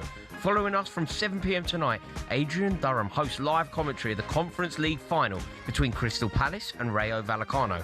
The team news is in for that one, and Sam Matterface has all the details. How are you, Good Sam? evening, Rory. Welcome to Leipzig, and it is a beautiful night, and the atmosphere is absolutely bubbling. It feels like a big European final here, and a big European final it is indeed. Adam Wharton has shrugged off his ankle injury that is sustained after coming off the bench at the weekend to play in Crystal Palace's first ever European final, in a side that makes 6 changes from Sunday's final day defeat to Arsenal. Dean Henderson is their goalkeeper. Riyad, Lacroix and Cambo are the back three. No Chris Richards, he hasn't quite made it. Munoz, Wharton, Kamada and Mitchell across the middle, with Sarr and Pino supporting Mateta in attack. Richards is among the substitutes tonight, and Oliver Glasner, the head coach, in his final game in charge, is just walking over towards the near touchline to do his TV interviews, and he's getting roundly applause by the Crystal Palace fans that are already in here. Walter Benitez, Matthews, Lerma, Johnson, Klein, Hughes, Strand Larsen, Sosa, Richards, Guessin, Devaney and Cardinez are on the bench tonight for Crystal Palace. As far as their opponents, Rayo Vallecano, are concerned, they make 9 changes from the weekend. Alemão returns. Alvaro Garcia, Rayo's second top scorer in this competition, only played half a game at the weekend against Alaves, but will play longer tonight. Unai Lopez and Issa Palathon both served domestic suspensions at the weekend. Key players in this lineup, they are available tonight and walk straight back into the starting 11. We're underway at 9 o'clock local time, that's 8 o'clock your time. We're on air in 10 minutes from Leipzig. Thank you very much there, Sam Matterface. The atmosphere feels like it is building massively. It's going to be huge. And don't forget, Adrian Durham brings you live commentary of Crystal Palace versus Rayo Vallecano in the Conference League final straight after us at 7 p.m. Right, let's take a look at some of the latest transfer rumours doing the rounds. And talkSPORT understands that Barcelona have reached an agreement in principle with Newcastle United for £70 million plus bonuses for winger Anthony Gordon. Plus bonuses? None of this makes sense to me, Darren. I just don't get it. None of this makes sense to me. When I was young, to get even linked to Barcelona, you were one of the best in the world. To get linked, how on earth is Anthony Gordon being linked to Barcelona and Bayern? I just can't get my head around. Yeah, listen, he's clearly they're seeing something where they think he can help them. It is a bit of a surprise because by his own standards, he hasn't had the best of seasons. He's done certainly well in the Champions League, you'd have to say. Yeah, but it's all stat padding, isn't it? It's 4 against Karabag, nicking a penalty and all that. I mean, six you nicked Premier the League penalty goals. off Voltemada. Yeah, 10 and 12 he got in the Champions League. But yeah, you're right. Maybe in the Premier League, 6 goals this season. He's better than that. But clearly they see something. And this is one of those signings maybe where they're looking at it going, do you know what? In our type of team, the way that we want to play, he will be a perfect addition to that. Now, it doesn't make sense to us, but if that's a recruitment, that's what they're looking at. I mean, I'm fascinated to see, because I didn't think, first of all, Barca had any money. I thought they had no money to spend. And secondly, what's happening to Rashford? Is he going back to United? What's happening there? I just don't understand it. Like, Anthony Gordon has had a terrible season. Yeah. And it feels now that he's been rewarded for that terrible season with a move to Barcelona or potential move to Barcelona. And Barcelona. Barca just won the league. Also, Barcelona are spending £70 million on him. Newcastle United bought him for 40. Yeah. They're going to make a profit. Yeah. It's bizarre. But again, and I understand, and this is where maybe it frustrates Newcastle fans. I know maybe he's not Newcastle supporters' favourite player. I understand there's been quite a lot saying that he doesn't maybe try and that he wants out and stuff. I understand that. But it's just another one of their better players leaving.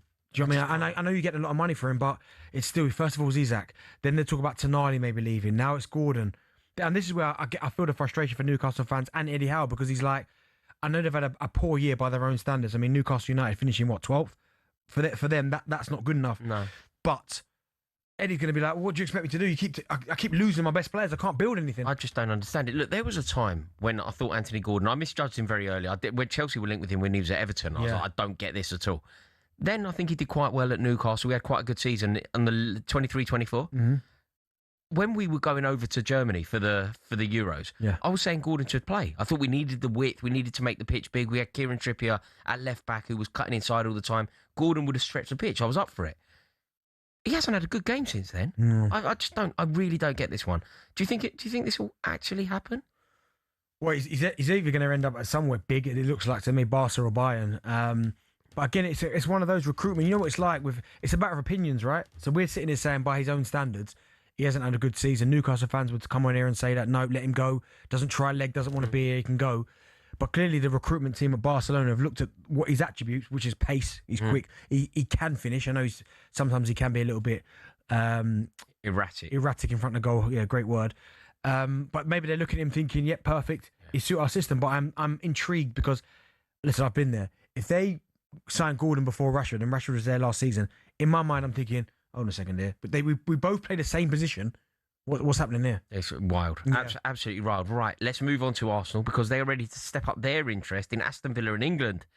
Forward player Morgan Rogers. Yeah, take him, 100%. I know Paris Saint-Germain, Chelsea and Manchester United are also very interested in Rogers. I rate him very highly. Yeah, me too. I'm fascinated to know where he's going to play because, again, I think for Arsenal, the priority is that left side. I think Trossard has played his part. Yeah, Martinelli's played his part.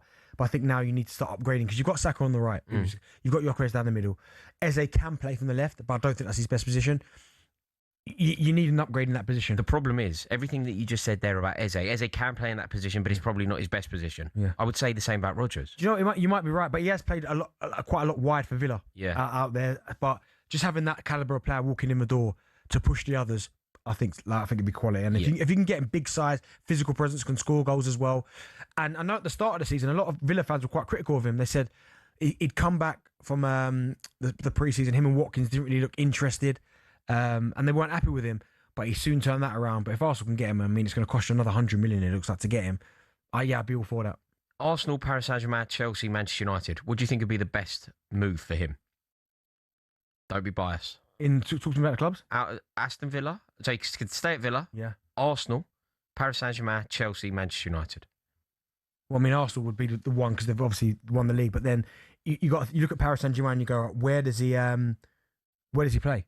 Because, I mean, their midfield three is nice. Could he play in their midfield? He could. They've got some lovely footballers.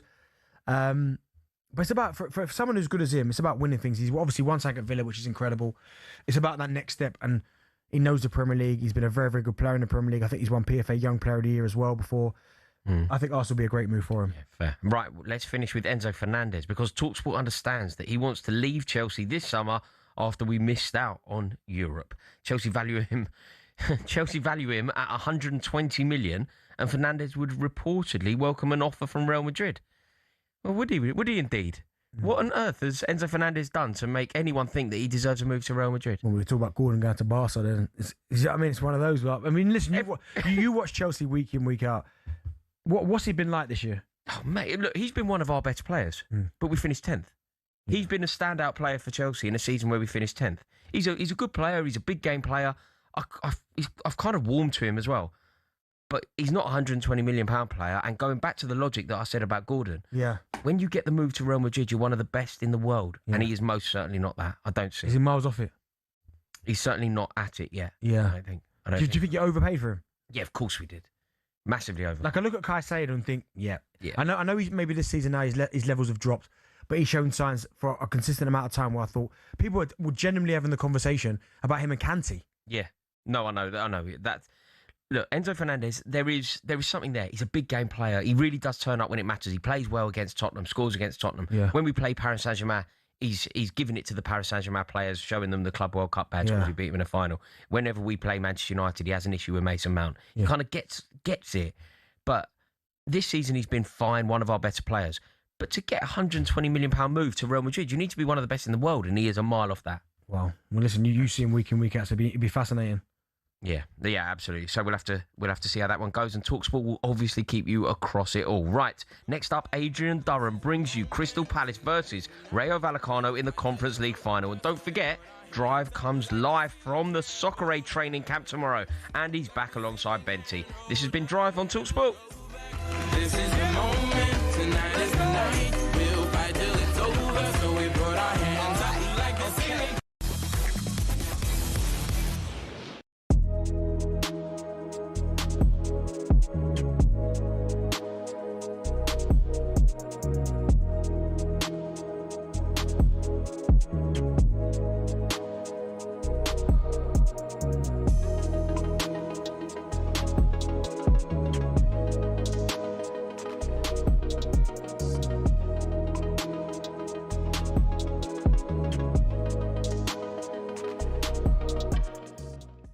Let's get back to some calls. Go to Darren. He's a Spurs fan. All right, Daz? All right, Daz.